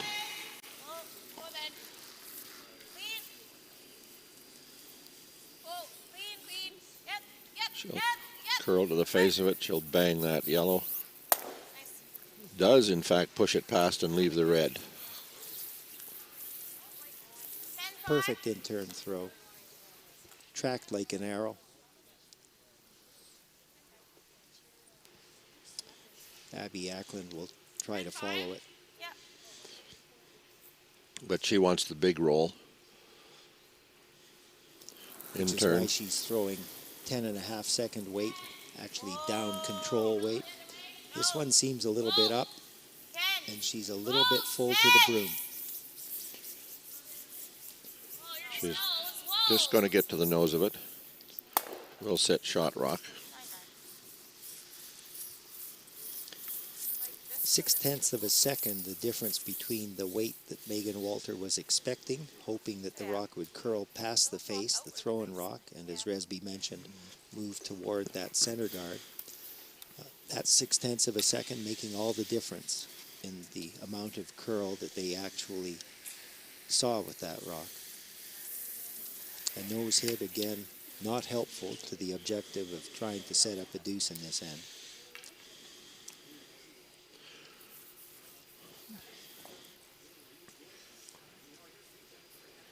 LAWES can roll inward. And she's got the brush almost at the center of the target stone. A 7-inch difference from the ice she called for Jocelyn Peterson's throw on the same path. Going to get to the nose. She's going to get a little inside roll, but not very much.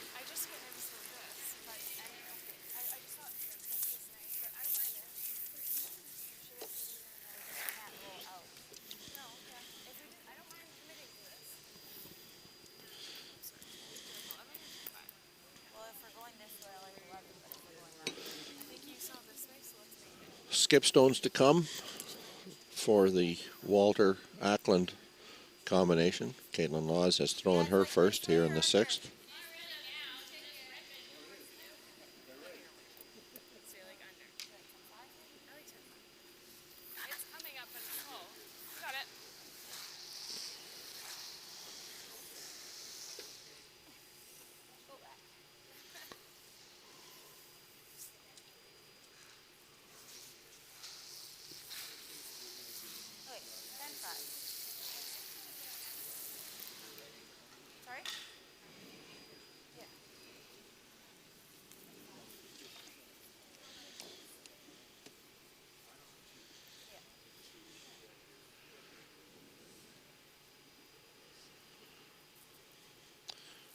in-turn hit.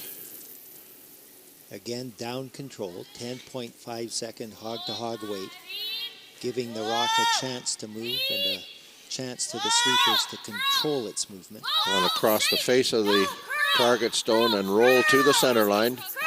She's got the first. Will she roll enough? She'll not roll quite far enough. A wonderful effort, but it sits about 7/8 open for Caitlin Laws. Remarkable head speed by Sarah Oliver, trying to get that rock to move under the guard. The number of strokes in the face of that rock and the 5 feet that she was able to get it to move, just incredible.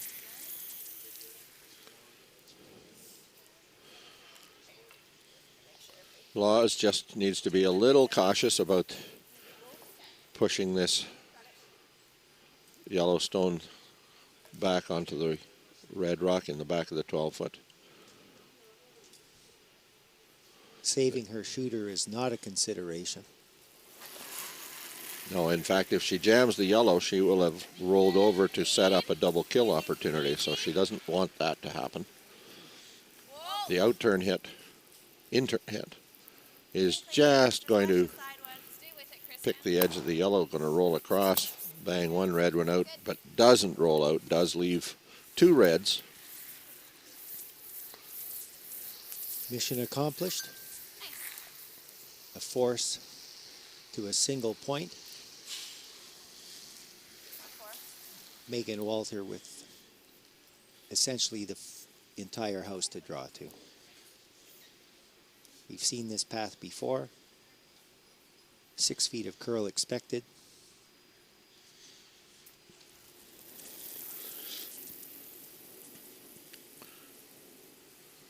And the in-turn draw is underway. Two biters in the 12-foot circle. Just needs to be full 12. Full control of the sweepers. Mackenzie Elias stands up as it comes close to the rings. It is going to stop just back into the 8-foot circle. And Megan Walter draws for one to take a 5-4 lead over Caitlin Laws after 6. We'll be back with end number 7 from East St. Paul, the Manitoba Scotties Tournament of Hearts, in just a moment. Today's sponsor, PharmaSave. Canada's community pharmacy is proud to support Canada's community game. At McMunn & Yates, we've always believed that good neighbors make for better communities. McMunn & Yates has everything you need for your next project, right at your fingertips. And McMunnandYates.com will always be there, ready to help.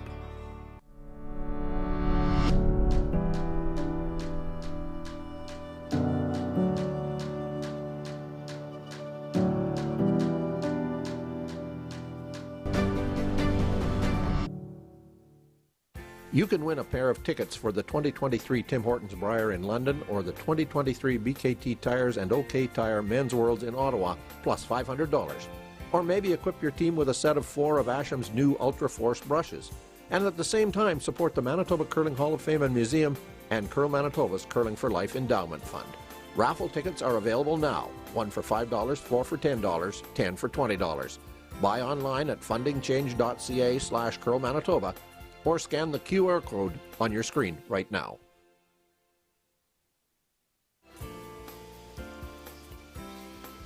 Forced to take a single point, Megan Walter draws just deep of the 4-foot circle, scores a single. It is 5-4 for Team ACKLAND over Caitlin Laws in the 7th end of the Manitoba Scotties Tournament of Hearts semifinal game presented by Rocky Mountain Equipment.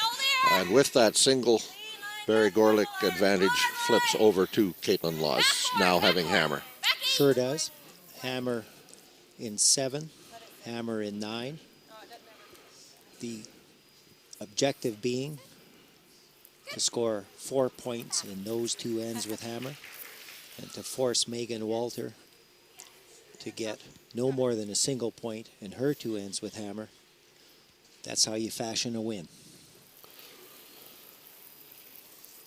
So reasonably tight center guard on the center line by Mackenzie Elias. Krista McCush goes around to the top of the button. Elias is asked to go around the other side to that red stone. It's going to just stop with a nudge on that red stone.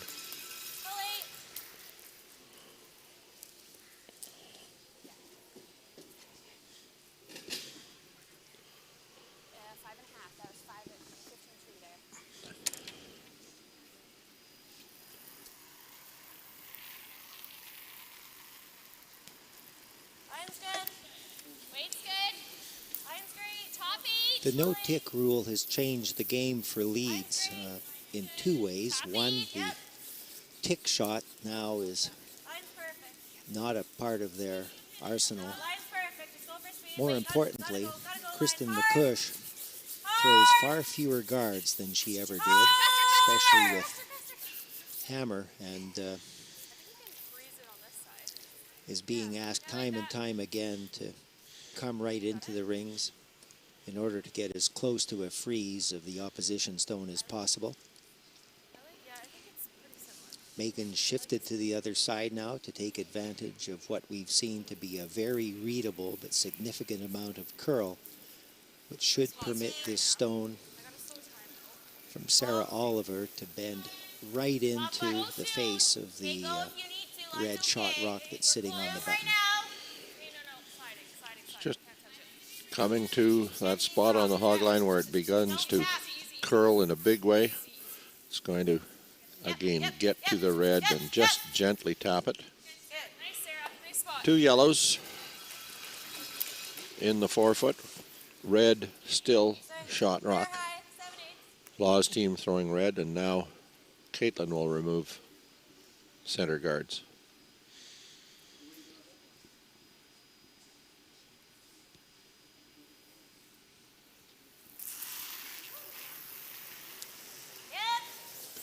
Wow, this one is coming at us. High rotation, heavyweight, bang, bang, bang, bang. Welcome back to the game, Jill Officer. So we clear all of the center guards. We leave a yellow rock at about 10 o'clock, top corner of the 12-foot circle. And Walter now has an opportunity to hit. Sit to be lying a couple, maybe three. You heard them say the force is what we wanted. So if they can keep a couple of rocks in play throughout this end, that force will be achieved. Sarah Oliver's hit in turn. She's going to hit, she's going to roll, she's going to stick. The force is on. So we have now 3 yellow ACKLAND stones.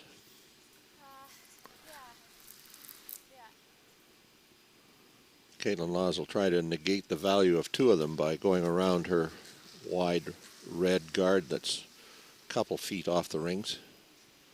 If she can get full 12-foot, she takes both yellows out of play, the 2 yellows at the outside edges of the 12-foot.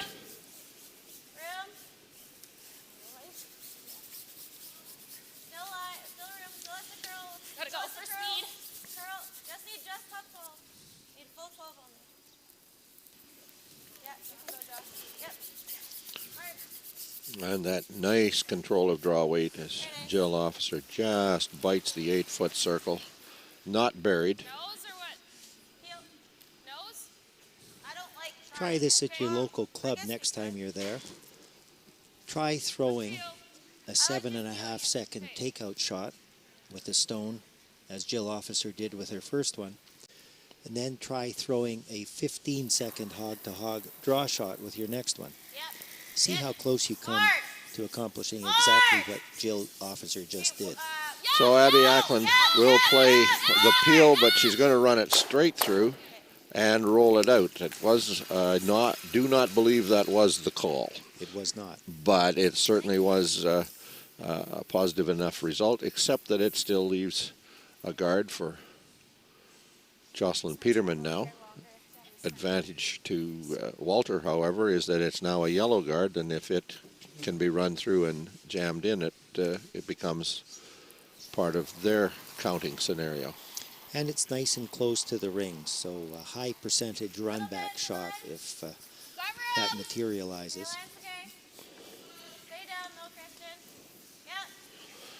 But you can see why Megan didn't want to play the run back, because if she had jammed the red in there, it would have been a red in the rings with a yellow guard on it. Peterman again with the draw. And a little closer to the tee line. Try that again. Yeah, that or the freeze. Nope. I don't hate same thing. No, you can't tap. Can't tap. You just gotta sit second shot. Yeah, okay, I like that. Yeah, just the freeze, no tap. We can sit 1-2. Yeah. Trying everything they can for a force. This freeze has to be perfect. Abby Ackland's second stone of this seventh end. It does need to be second shot rock. Mine's good. Easy, Kent. No bounce. Easy. Don't kill it. Whoa! Kent, off. No, then. Needs to die. It's going to sit. It will get that little touch and sit second shot. Not helpful. Like board? Or 10? Try and roll big. 10. 10. Yeah. Just a 10. Caitlin Law is now looking at the scenarios that will allow her to score another 3. She wants to hit this yellow stone that is at the tee line in the 8-foot. And roll to the back, staying second shot stone. Hard roll, Joe. Hard roll. Yeah, Rolls to the 4-foot. With Ackland's or Walter's ability to throw a hit, this double is very much in play. Helped greatly by the liveliness of this rock set that we've spoken of before, a brand new rock set, only 3 years old, owned by Curl Manitoba, with very narrow striking bands. She'll get lively action off this upweight shot she can throw, harkening back to the opening, her Manitoba tuck slide and the power of her lower body, allowing her to throw this rock as hard as any female player in the game. In-turn hit. Just high side of center on this will jump across to the red rock in the 12-foot circle. But she's going to get right to the nose of it. Sits the wrong way, rolls the wrong way, and Caitlin Law is now looking at a double kill that can be accompanied by a nice roll to the right as we look at the screen over on top of her own red stone.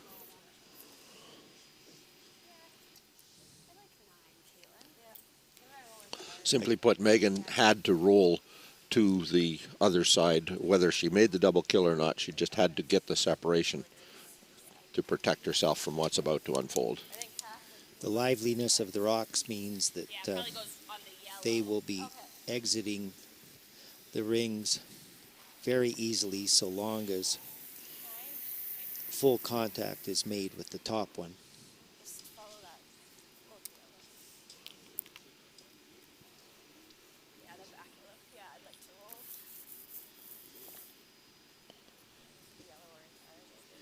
Megan Walter just threw a 7.5 second hit. We'll get a time on this one.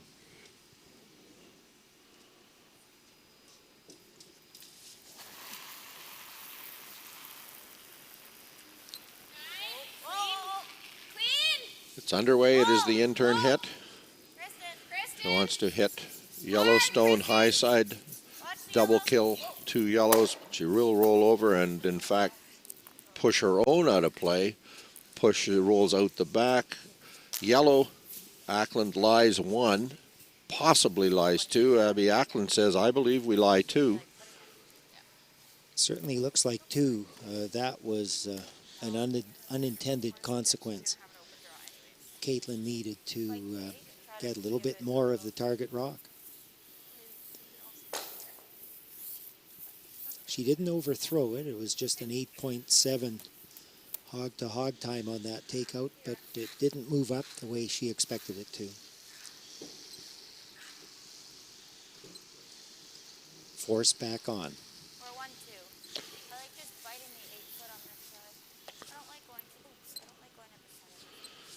So that end swings in 1 shot, well, 2 shots, from the possibility of LAWES looking at a score of 2 and very possibly 3, to where now she will be looking at 2 and very likely 3 as she throws her last stone.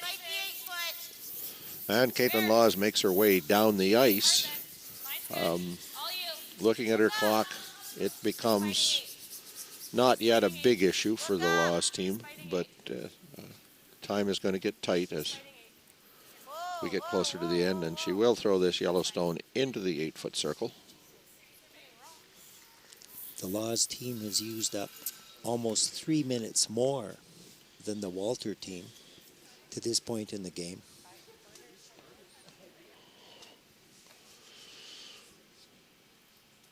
So Caitlin LAWES in the hack. She'll throw an in-turn draw. It needs to be fully in the 4-foot. She intends for it to be fully in, or it needs to be fully in the 8-foot. She intends for it to be fully in the 4-foot. LAWES and McCush with the sweep. Very gentle sweep as it comes to the hog line. And it will curl in to the 4-foot circle, and we'll come to rest, biting the button for a single point. And so we're back to a tie game situation with 3 ends to play, and Team ACKLAND now has hammer. LAWES scores 1 to tie 5-5. We'll be back with end number 8 from the Curl Manitoba Scotties Tournament of Hearts semifinal in just a moment. Right by you. Where can you find handmade delicious pizza, classic burgers, scrumptious salads, and the finest Manitoba-sourced pressure-cooked fried chicken? From small towns to big cities with 38 locations, Chicken Chef is comfort food you can count on. We're your made in Manitoba chicken choice, and pizza choice, and salad choice, and so much more. Chicken Chef, bring your appetite. We'll take care of the rest. Back into the East St. Paul Arena, again to use the technical jargon, we had a little glitchy thing happen there. Kudos again to our big day media partners. Got us back online here, and the way we go, we've got a pair of red stones. Those are the LAWES center line guards. We've got that yellow rock that went a little too deep in the rings, but now this second yellow rock is top 4-foot, biting 4-foot behind the 2 guards, and the game is back on in the traditional pattern where we will see the Jill officer draw. And Barry, I'm going to go back to the end of the previous end. I would suggest to you that a draw to the 4-foot circle or a hit in the 4-foot circle is equally automatic for Caitlin LAWES, but there's a school of thought that says that probably it would be a good idea to force her to throw the hit because if you get just a little off center with these rocks on this ice, you just might get lucky and have the roll. In the game of golf, there's something called a gimme. If there were a gimme in the game of curling, a Caitlin Lawes draw to the 4-foot in the 7th end is a gimme. You're right.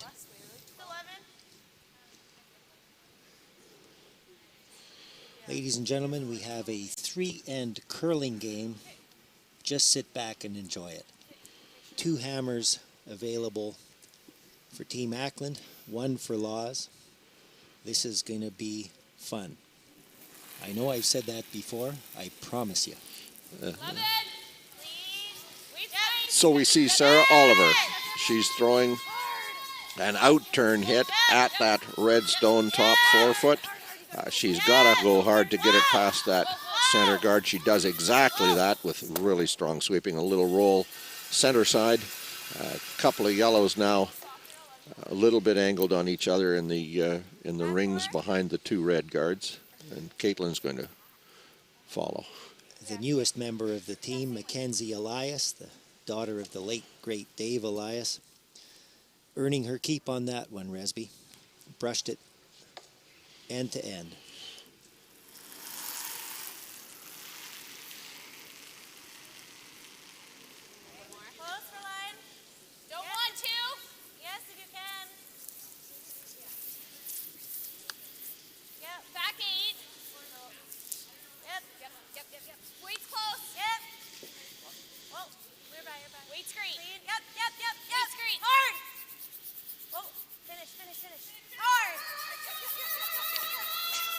And that was the call, to go around those 2 yellows, get to the back of the 4-foot.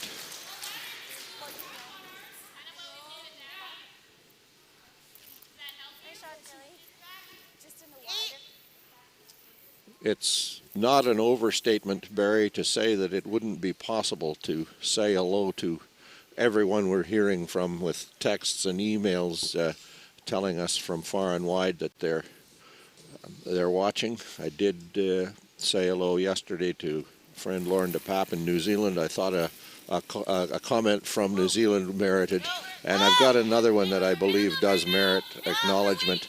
One of the great Manitoba Scotties champions, Lois Fowler, watching from Arizona, and sending along her greetings to Manitoba curling fans as she watches there.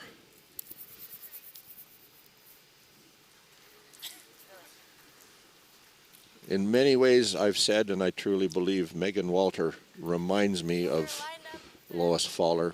Not so much in delivery style and those sorts of physical things, but in mentality and tenacity. Lois, a player, and Megan is, in my mind as well, a player who, as Jennifer Jones and Caitlin Lawes, as they can see the finish line, as they can see the championship, they get better. There are players, we all know of players who, when they can see the finish line, they falter just a little bit. The pressure of the moment becomes a little too big for them. Lois, one of those great champions for whom the pressure of the moment was never too big. She might not always win. I'm not suggesting that. No one ever always wins. But Lois, when she could see the finish line and the championship, she always got better.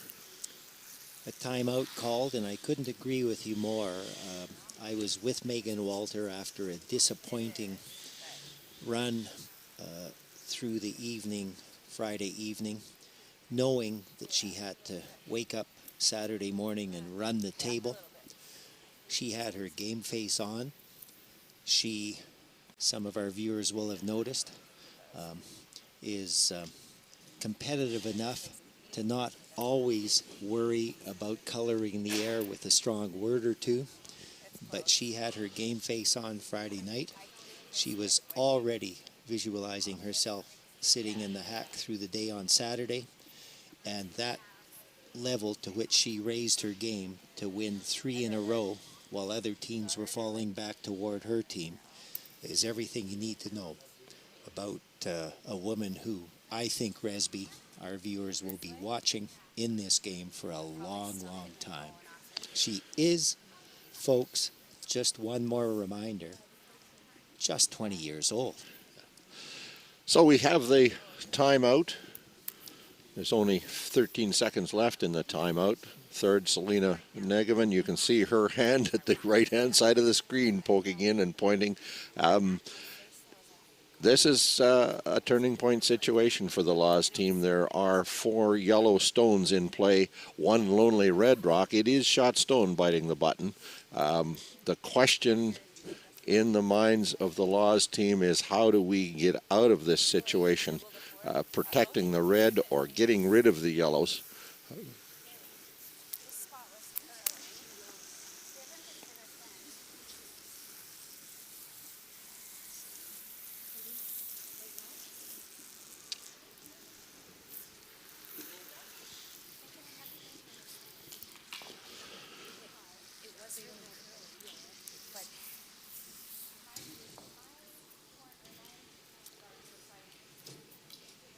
So Peterman, and it will be the wide in-turn draw.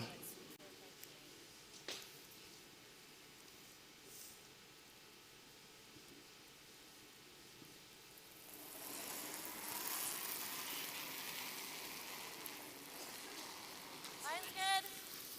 Lily, bite the board. There, Jill.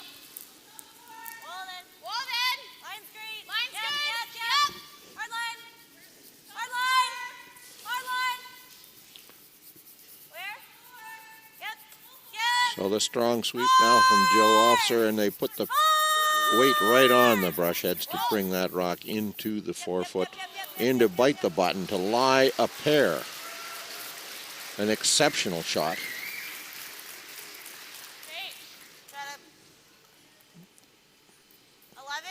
But I think this is exactly what the LAWES team was trying to figure out. If where do we put this red rock so that the double bump on the yellows does not result in yellow lying shot stone. We're Their going to see thought if at the time was that they wanted to be a little bit higher in the rings than where that rock ended up. Abby ACKLAND with an out turn, double bump.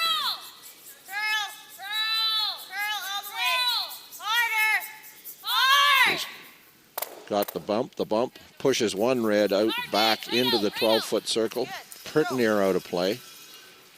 Oh boy. Red rock's still lying one. But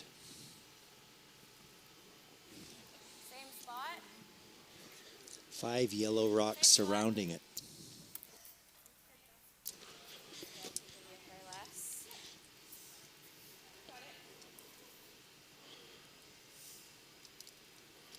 Peterman's second stone of the end.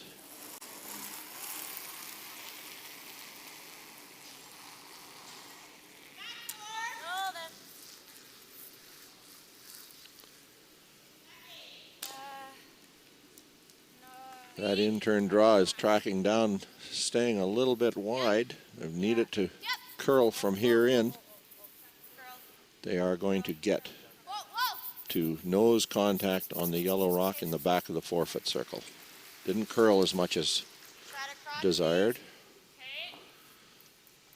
And now Megan Walter sees a run yellow into red, pops over to red, and entirely possible that both reds leave the rings, or certainly jam to leave a couple of yellow counting.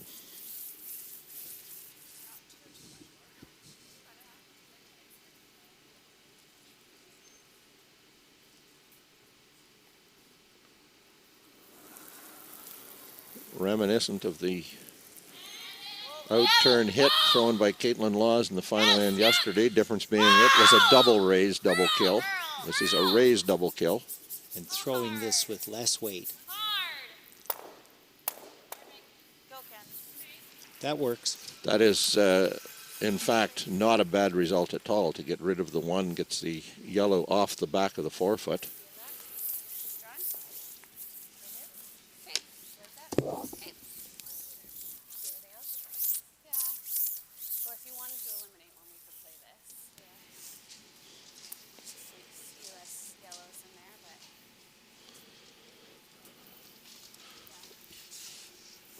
You heard Caitlin very gently say, I'd like to see a few less yellows in there. You darn right she'd like to see a few less yellows in there. But the question is it the right thing to do to remove one of them, or is it the right thing to do to put a second red one in the midst of them? And from our vantage point, we can see both Jill Officer and Kristen McCush at this home end look up to the clock just to see what the situation is. The LAWES team is not in desperate situation yet, but they are down to 9 minutes on their clock for the rest of this and the last two ends. They do have one timeout remaining. For comparison, the Walter team has 14.5 minutes left and 2 timeouts. So the Walter team will not be challenged time-wise. The more these ends are played like this, the more the LAWES team will be challenged time-wise.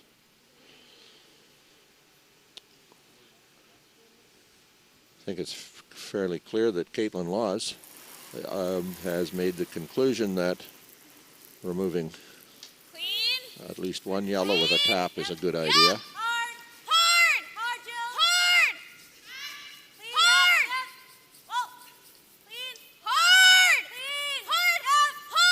Going to curl across the face of that yellow. She will make contact with it and roll to the center side for second shot rock. How much do you have of this? They didn't want that much roll. From our vantage point, there's a good third of a rock visible.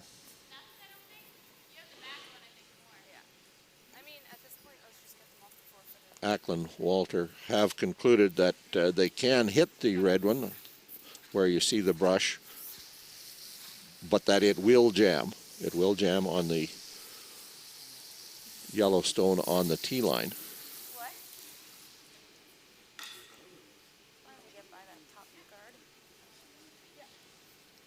I can't see, so I'm trusting your line call here. That does not mean she's not throwing with her eyes closed. Ladies and gentlemen, this is an ugly look from the hack for a right-hand thrower. All she's seeing is red. Throw that yellow out-turn hit. She's got to sneak just past those red guards. She won't get by it. She'll make the hit. She'll got the one. She only got the one, interestingly. Little bit unlucky. Just skinnied that second guard. That just did. Even There's another term for you, Resby. Just skinnied. Parallels the whole concept of a squidgy little biter. Caitlin LAWES all of a sudden now in a position where she can grab control of this end by corner freezing on the on that red, or sitting fully on the center line, fully in the 12-foot or the 4-foot.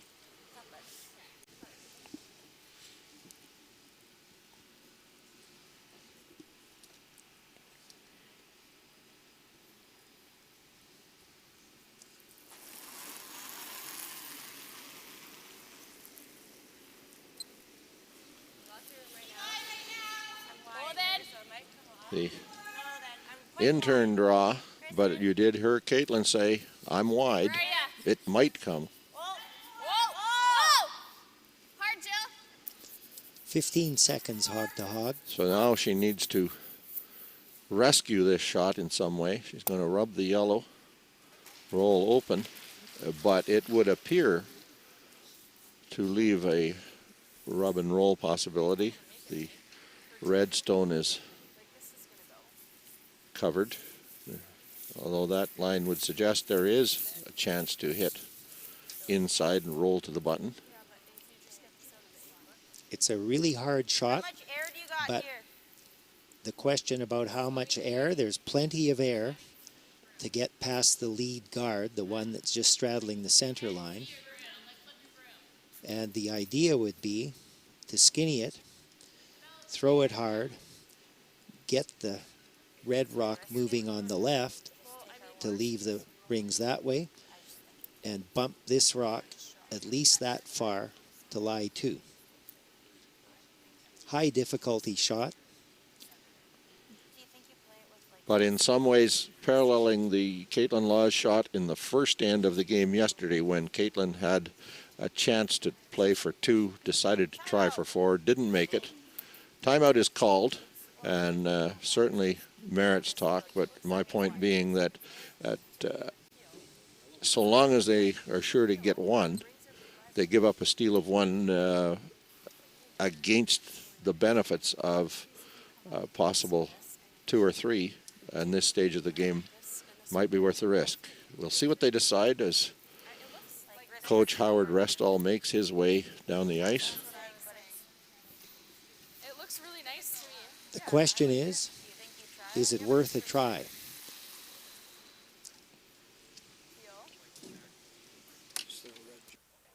So we're looking at the double. I like more weight than you're hitting pretty thick though. Yeah, that's true. That's what I was saying. I don't know if you can throw peel. That is a high guard. And the 10s though are really hitting hard. Okay. Sure. I mean, whatever. We're still getting our 1 even if that Those happens. rocks are right beside each other, but they're close to each Not other. if you hit it where you have to hit it. The liveliness of the rocks, Megan's ability to throw big up weight, she can move her running rock sideways. 11? I like 10. 10-5? I like 10. You're hearing them I like 10. settled on the shot. It doesn't curl much. So Barry, I believe that the discussion of weight as a 10-5 is a shot to score 2. Try to come off that rock, push the other one out of the forefoot, and then if all things align, maybe there's more than 2, but I think this is somewhat the cautious shot, the shot to try to score a couple. They're playing for a couple. They'll be perfectly happy with a couple in the 8th end, with 2 ends left to play, up by 2 points.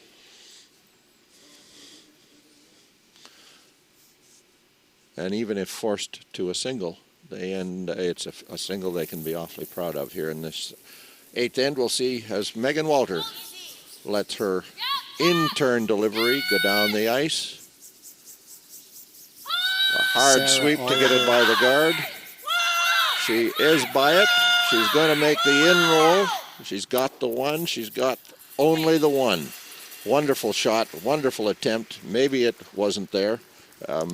In any case, a force of 1, but a force that the Walter team can be very proud of the accomplishment on that end. However, they do lead only 6-5 after 8 completed ends. ACKLAND with a single-point lead, 2 ends to play. LAWES with hammer in the Scotties Tournament of Hearts semifinal game at East St. Paul. We'll be back in just a moment. Thank you for joining us for this Manitoba Championship draw, brought to you by Seagram's VO. Masterfully blended, distinctly Canadian. You can win a pair of tickets for the 2023 Tim Hortons Brier in London or the 2023 BKT Tires and OK Tire Men's Worlds in Ottawa, plus $500. Or maybe equip your team with a set of 4 of Asham's new Ultra Force brushes. And at the same time, support the Manitoba Curling Hall of Fame and Museum and Curl Manitoba's Curling for Life Endowment Fund. Raffle tickets are available now. 1 for $5, 4 for $10, 10 for $20. Buy online at fundingchange.ca/curlmanitoba or scan the QR code on your screen right now. Curling in the small town part of Manitoba is really big in the winter. It's something for the community to do, and it really brings the community together. We can hold annual events like our Bonspiels and our weekly nights. It's really something to do for everyone in the community. You can do it from any age.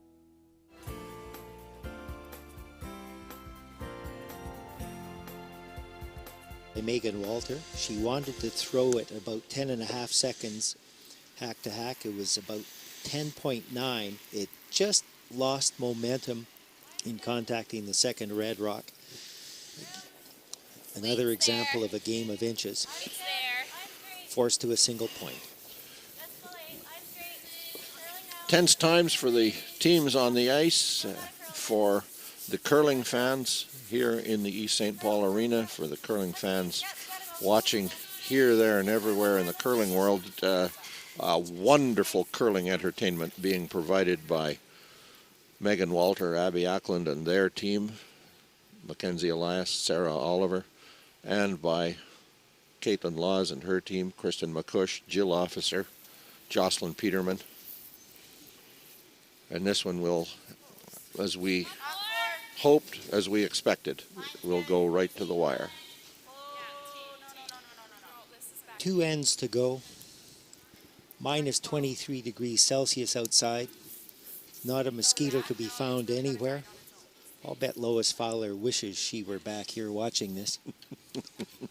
Probably too warm in Arizona. I'm going to say I bet not, but I find it intriguing that Manitoba curlers will watch Manitoba curling. The even weirder one yesterday was the note from the Manitoba curler on a cruise ship somewhere in warm North America, and I say to myself, what in heaven's name was he doing watching curling? We are addicted as curling fans. Much, much closer to home, the former mayor of the RME St. Paul, Shelley Hart, sent a thoughtful note from the south of Spain yesterday, saying, and knowing Shelley as we do, she was being sincere, I really wish I was there. So we've got 4 rocks in play, one on the center line, a red LAWES stone top 12-foot. Again, not a corner guard to be seen. A yellow ACKLAND stone, now back button with a red LAWES stone cornered on it on the button. Sarah Oliver with her draw tap.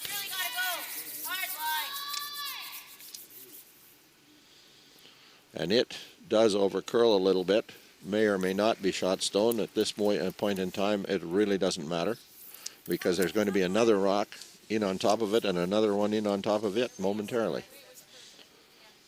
The 4-foot circle is getting very, very busy, and what we're seeing now in the second last end of the game is the fact that that path has been used so often during this game that the pebble has worn down, and on Sarah Oliver's last stone, they actually got even more movement than they had been seeing up until this point in the game. Now it looks as it comes to the hog line as if LAWES would be a little bit wide, but that curl carries the rock right into the face of, not quite to the face of, fully into the 4-foot circle. It was heading there, though. It was headed in that direction, yeah.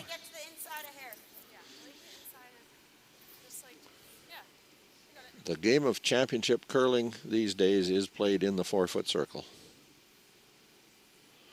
Sarah Oliver will try to follow. If she can follow exactly the same path, she'll have exactly what Megan Walter has asked for. She wants her to get to the center line side of the nose of the red rock in the top of the 4-foot. But appears to be perhaps this time just a little bit heavy.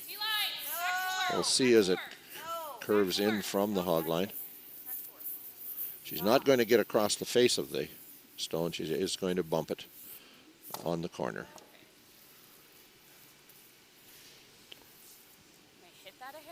There might be a time when they will stop to look to see who is shot rock, but that's not yet the time.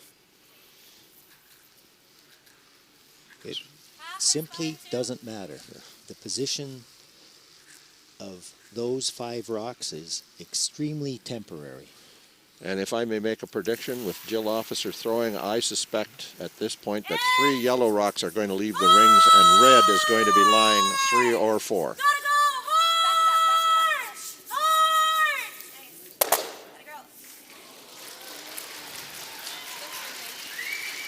What a spectacular shot.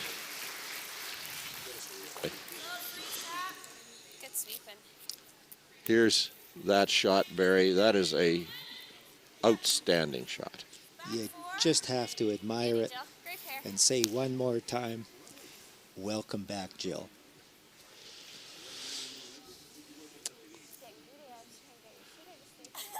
So now it is the ACKLAND team that faces a whole bunch of opposition stones in the rings, and Abby Ackland at a critical spot in this game needs to draw to the center line, face of the red, stone biting the top of the button.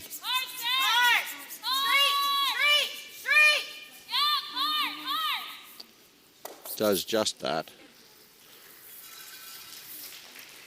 That positioning now is becoming the positioning that the Walter team needs Just top 12. to hold the Laws team to a score of 2. Now, they have different ideas, but that was the first step, was to ensure that it doesn't get bigger than a deuce. The beauty of that stone is it cannot be removed cleanly from either side.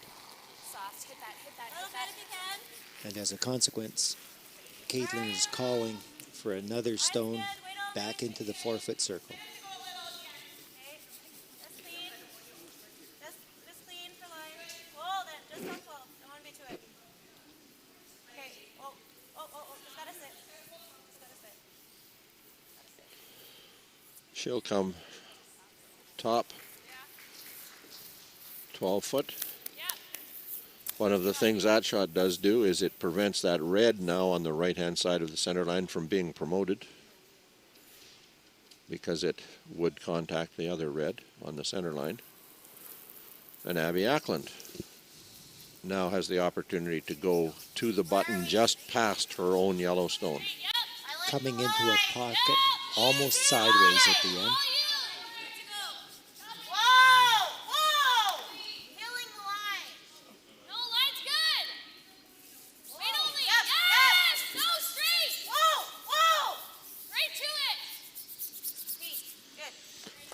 And once again, I can simply say, what a wonderful shot.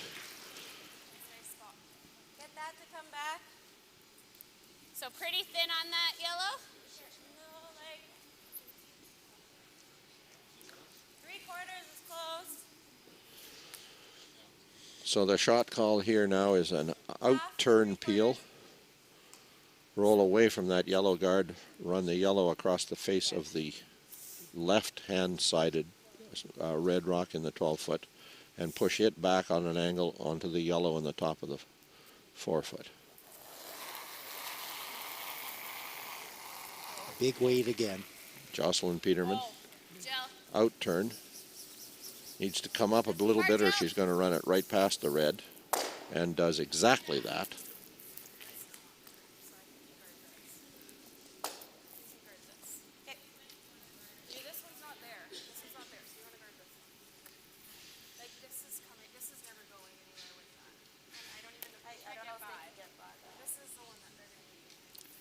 Six rocks in the rings, 4 of them red, 2 of them yellow. The force is on. Red lying 1 at the moment, but that can change sufficiently that it's not something to focus on. As you heard Abby Ackland and Megan Walters saying, the red rock in the 12-foot circle on the right side of center is not going to come back onto yellow. It simply cannot physically do it past that red rock on the center line. So the red stone that they need to worry about is the red stone on the center line, and they'll be trying to cover it. Higher is better, as she says. That's as close as they could come to the yellow stone.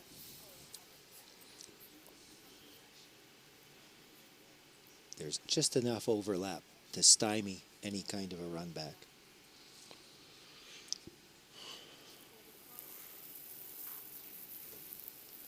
Megan Walter will throw an out-turn guard attempt. Guarding the red stone in the 12-foot that is straddling the center line. Needs to get to the center line. They need to curl it. They don't have the weight, or don't have the curl yet. They are going to come deeper than they want if they're going to get a guard. Now they're covering the outside edge. It comes to rest with just enough angle that it's not a pure dead nose-nose run back. Resby, I'm not sure if that works. I think we have this to this to this, hitting it hard. I don't think there's any doubt it's going to hit it hard. I think if that happens, that both reds leave the 4-foot circle. We're about to find out. She's going to hit the outside red on the nose. She may believe that there is, and that shot does suggest that there's gap. It looks as between. if there's air. The overhead doesn't seem to show any air.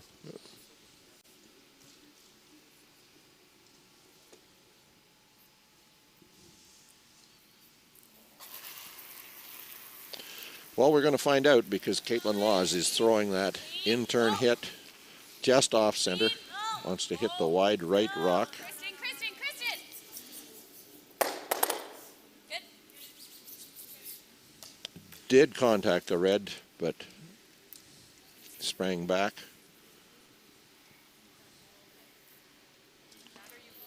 Megan Walter now needs to be lying 2 after this shot. Although you did hear Abby ACKLAND say, either that or you freeze. Basically saying, if we can make this freeze, maybe we get the force. I think Megan is more comfortable with the idea of getting the force by playing the hit and roll, forcing Caitlin Laws to draw to the button.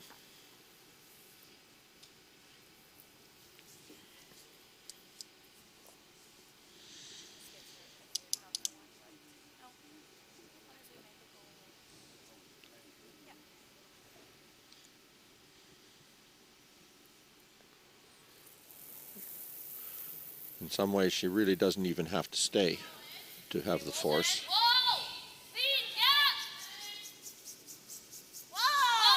In turn, tracking down the ice. She's going to curl to that red when the only way she can give up a deuce is if she leaves a double kill. And that will not happen. Rolls just that little bit too far. It is third shot rock.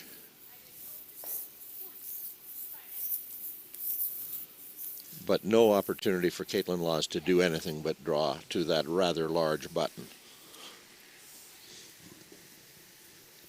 There's simply no edge of the yellow rock that is currently shot rock showing to even allow for the possibility of an across-the-house double.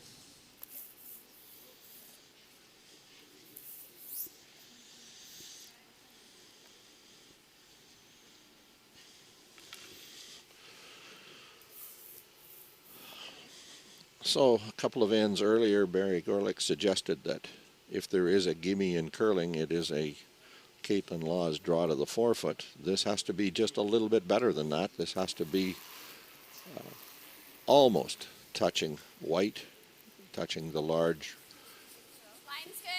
button surrounding the Scotties logo at the center of our sheet. Officer McCush, they'll sweep it. Two of the best brushing and judging the weight as it approaches the rings. We need it to curl, but we know the amount of curl there is over here in this spot.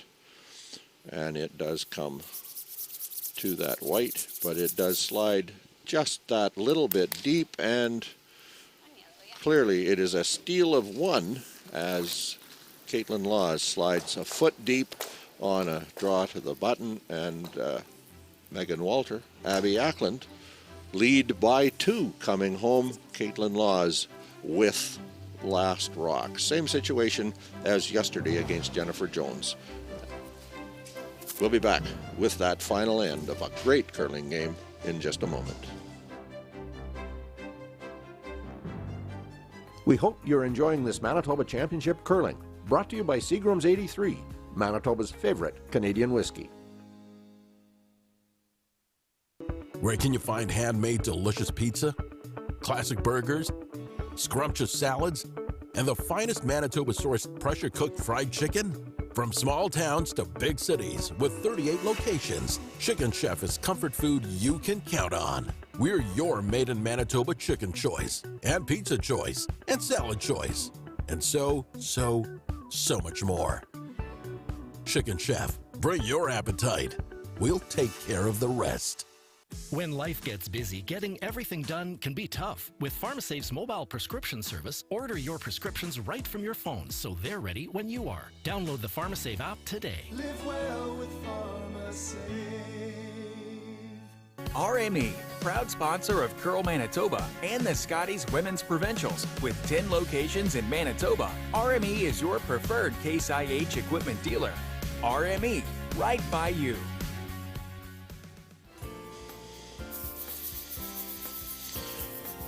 Well, I said at the start of the game that Megan Walter and Abby Ackland had the opportunity in front of them to have a legendary day. They're doing their best to write the first half of that story. They forced Caitlin Laws to a draw that has to touch the button on the ninth end. She slides about a foot deep, gives up a steal of one. Abby Ackland and her team, Megan Walter and her team, they do now lead Caitlin Laws by 2 coming home. Laws with hammer. First Yellowstone right into the forefoot. Corner guard. Is that the first corner guard we've seen thrown today? Not the first. Not quite, but certainly one of the few. One of the few.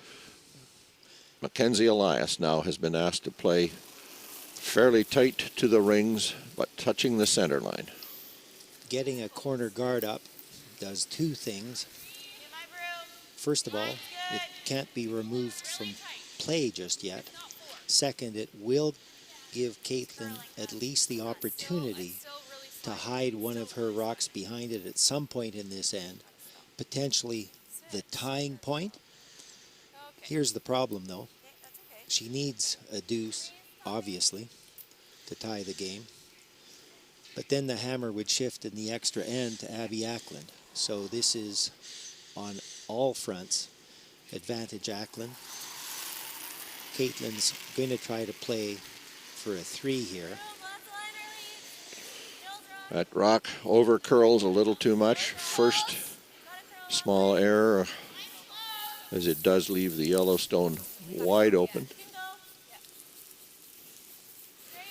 presenting the opportunity for a draw to the yellow to get a little bit hidden and still leave the button fully accessible. She's going to get to that face of that red stone, making it difficult to remove it.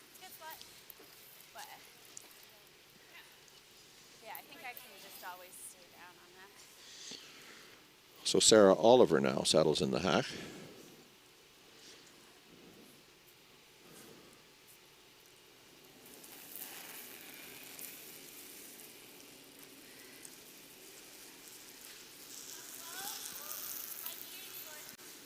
Sarah trying to play a corner freeze.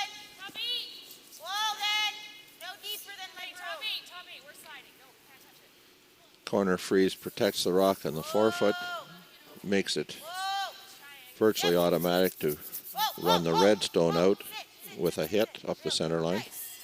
Does just that. Perfect.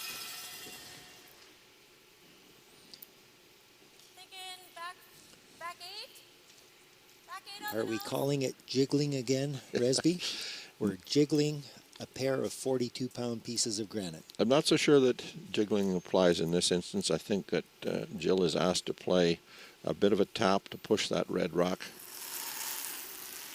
back into the 8-foot circle.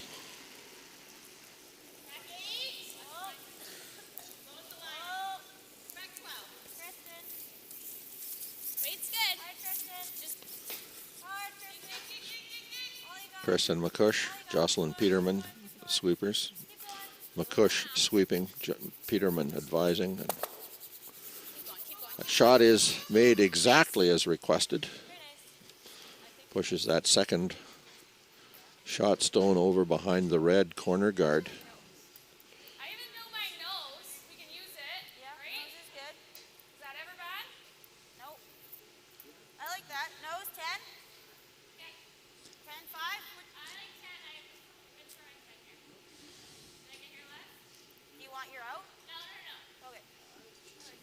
A nose hit here, leaving 3 Yellowstones in control of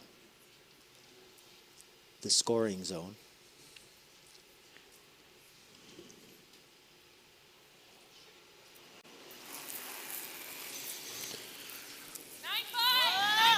Sarah Oliver's second stone of this home end.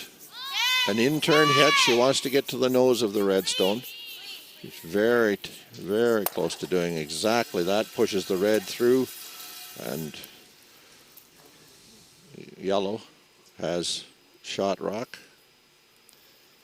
All members of the ACKLAND team exhibiting signs of them understanding the size of this moment. There was high anxiety there. Sarah came out of the hack a little bit like a train. The throw was more up weight than expected. The brushers were jumping it to try to bend it, and at the end of the day, the outcome was perfect. So Jill Officer, she'll play a lighter weight hit. She's looking to push at least one of these yellows off the center line rings.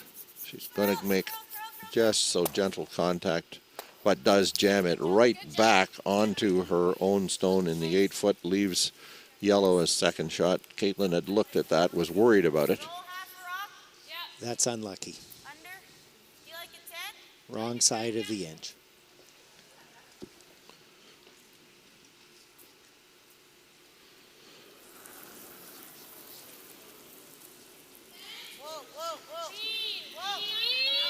So the in-turn hit, she wants to either roll completely away or roll completely in. She doesn't want that nose, and she is going to get that inside roll into the top of the 4 foot circle.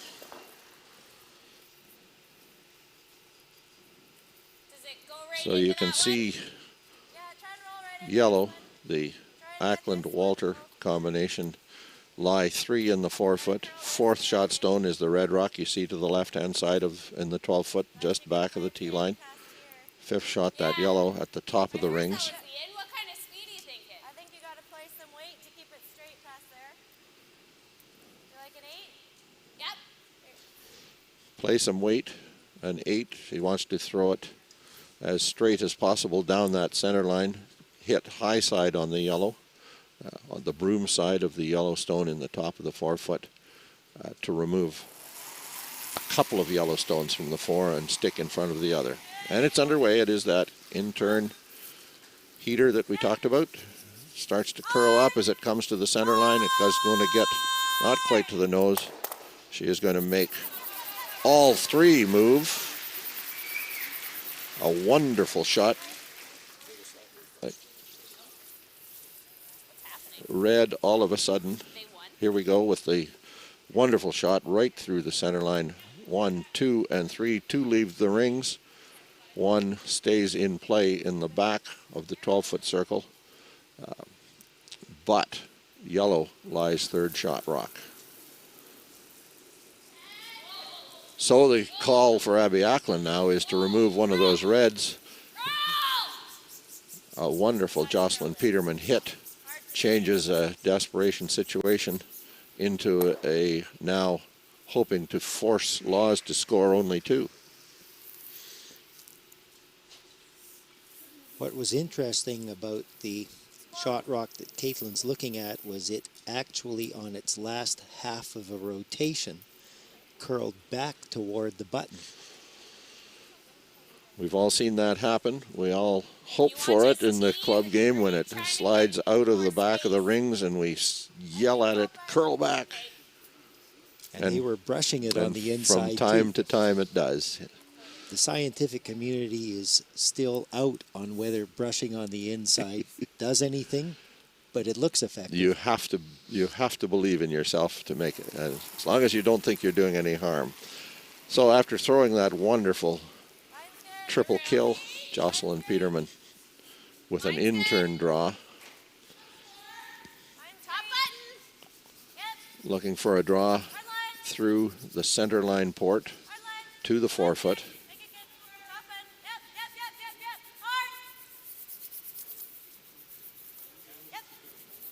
And she is going to sail into the top of the 4-foot circle. And an appreciative crowd of curling fans here applauding that shot. And I don't suggest that they are necessarily cheering for Caitlin Laws over Megan Walter as much as they're applauding just another wonderful curling shot in a great game of curling. Let's just work second right now. Yeah.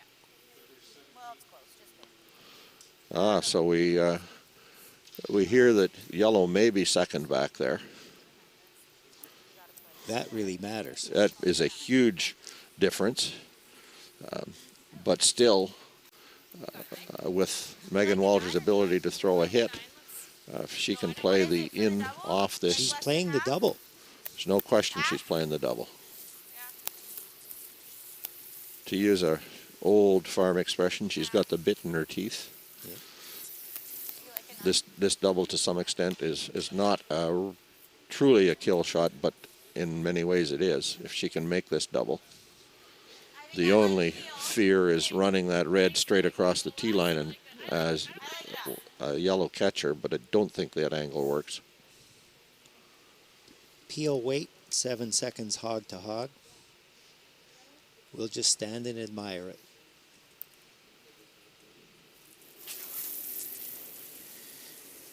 So it is underway. It is that out-turn hit. Sweep to curl. She's got the first run. She's going to jump off. She's going to slide just deep of the rock in the 4-foot circle. Once again, a good try. Caitlin will go behind this rock. Megan Walter knew that if she missed, she was going to have the short run back. Although it's not all that short because she'd be running back a rock you can't see in your image. It's just outside the rings. It's all relative. It's an 8-foot run back, which again at the club level is challenging. These players can make that shot probably 80% of the time.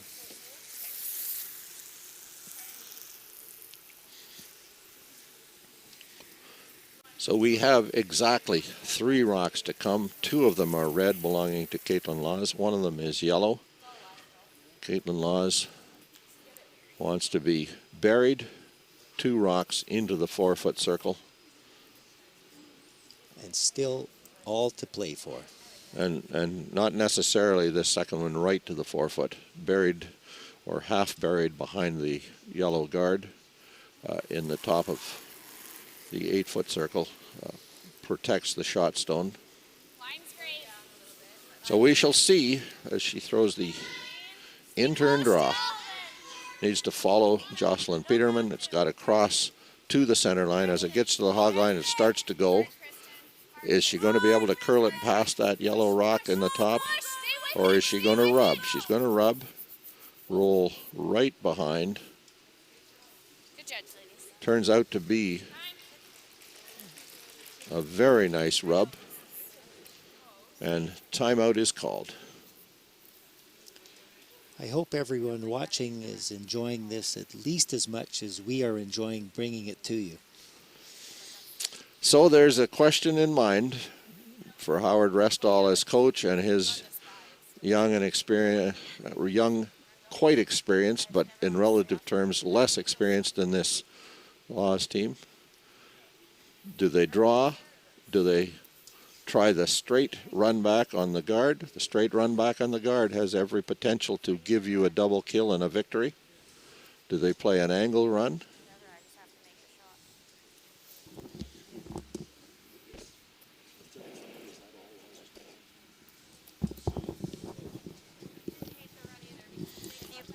Speaking of experience, Resby, Howard Restall, as a grade 12 student, played in the Manitoba Schoolboy Bonspiel that year, more than 300 rinks in it, in 1973, exactly 50 years ago.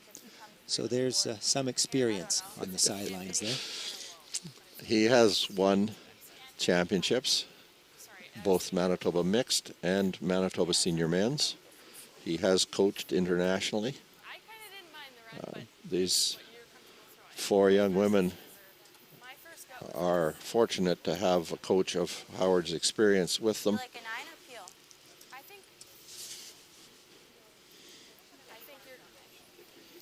We can't see the Yellowstone, but it will come in approximately on that line with peel weight.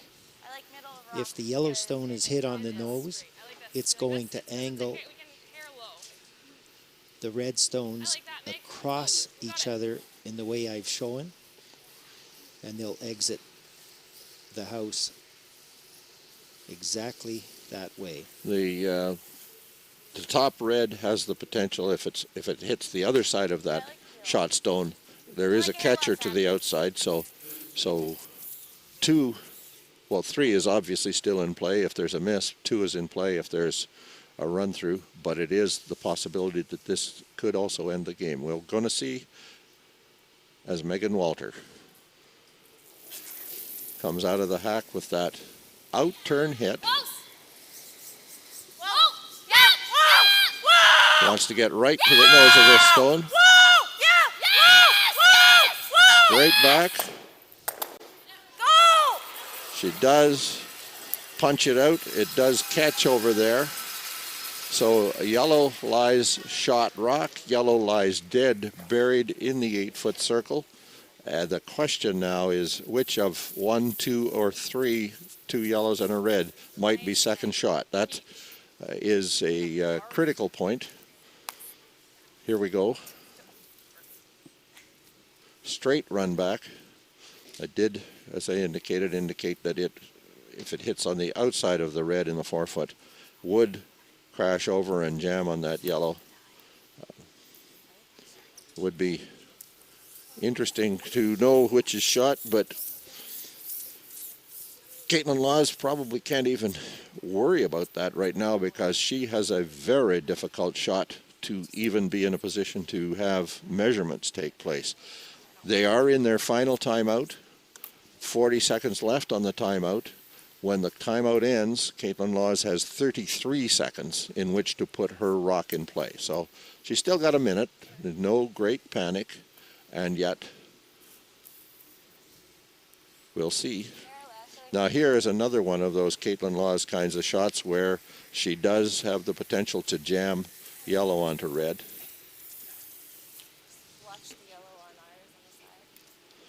So a dramatic end again to our game featuring Caitlin Laws. Again, needing to make a double kill, then hoping that the measure works, hoping she doesn't jam. There's the clock as you see it ticking down. 2-time Olympic gold medalist, everything to play for. So here it goes. It is the out turn hit up the center line. It's got to come across just a little bit, make contact with a yellow stone. She's sweeping for, curling for sweep. She does, in fact, jam.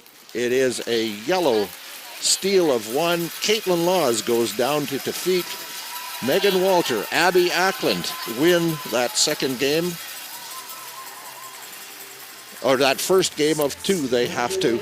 As I said to you at the start of the day, Abby ACKLAND, Megan Walter, the opportunity to write a legend here today with wins over the 2 greatest curlers, certainly in the event, perhaps the 2 of all time in Manitoba. We've got that situation now nicely developing where they've won the first. Jennifer Jones awaits.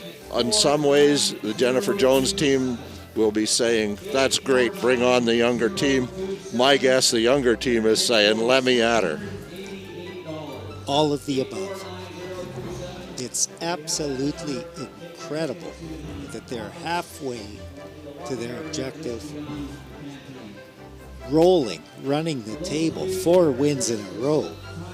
And looking at them from across the ice, already collecting their thoughts, having a quiet conversation with champion in her own right, Connie Laliberty, who happens to be ice side. And Megan hasn't even cracked a smile. She can't wait for 2 o'clock this afternoon. And Let me tell you, she's not alone. The game of a lifetime at this stage of their early lives for Megan Walter, Abby ACKLAND, Mackenzie Elias, Sarah Oliver, as they'll go head-to-head with the legend Jennifer Jones. We'll be back with that game. As Barry Gorlick has said, we can't wait. Manitoba Scotties Tournament of Hearts presented by Rocky Mountain Equipment and East St. Paul. ACKLAND over LAWES, 9-5. ACKLAND Jones in the final at 2 o'clock today.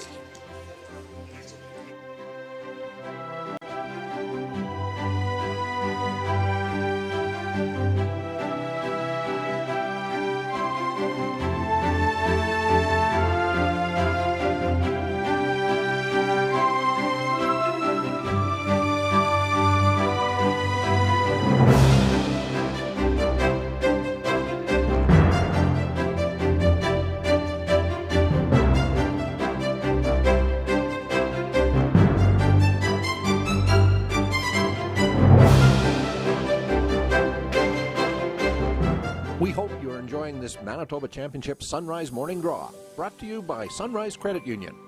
Building a brighter future together. Eat. Meet. Stay. Canad Inn's destination centers are your home for hospitality, with 10 locations in Manitoba and 1 in North Dakota, featuring the finest in accommodations, food and beverage, entertainment, banquet and conference facilities, and so much more. For the best service and best value, your only stop is Canad Inns. Call today at 1-888-33-CANAD or visit us right now at canadinns.com. You can win a pair of tickets for the 2023 Tim Hortons Brier in London or the 2023 BKT Tires and OK Tire Men's Worlds in Ottawa, plus $500.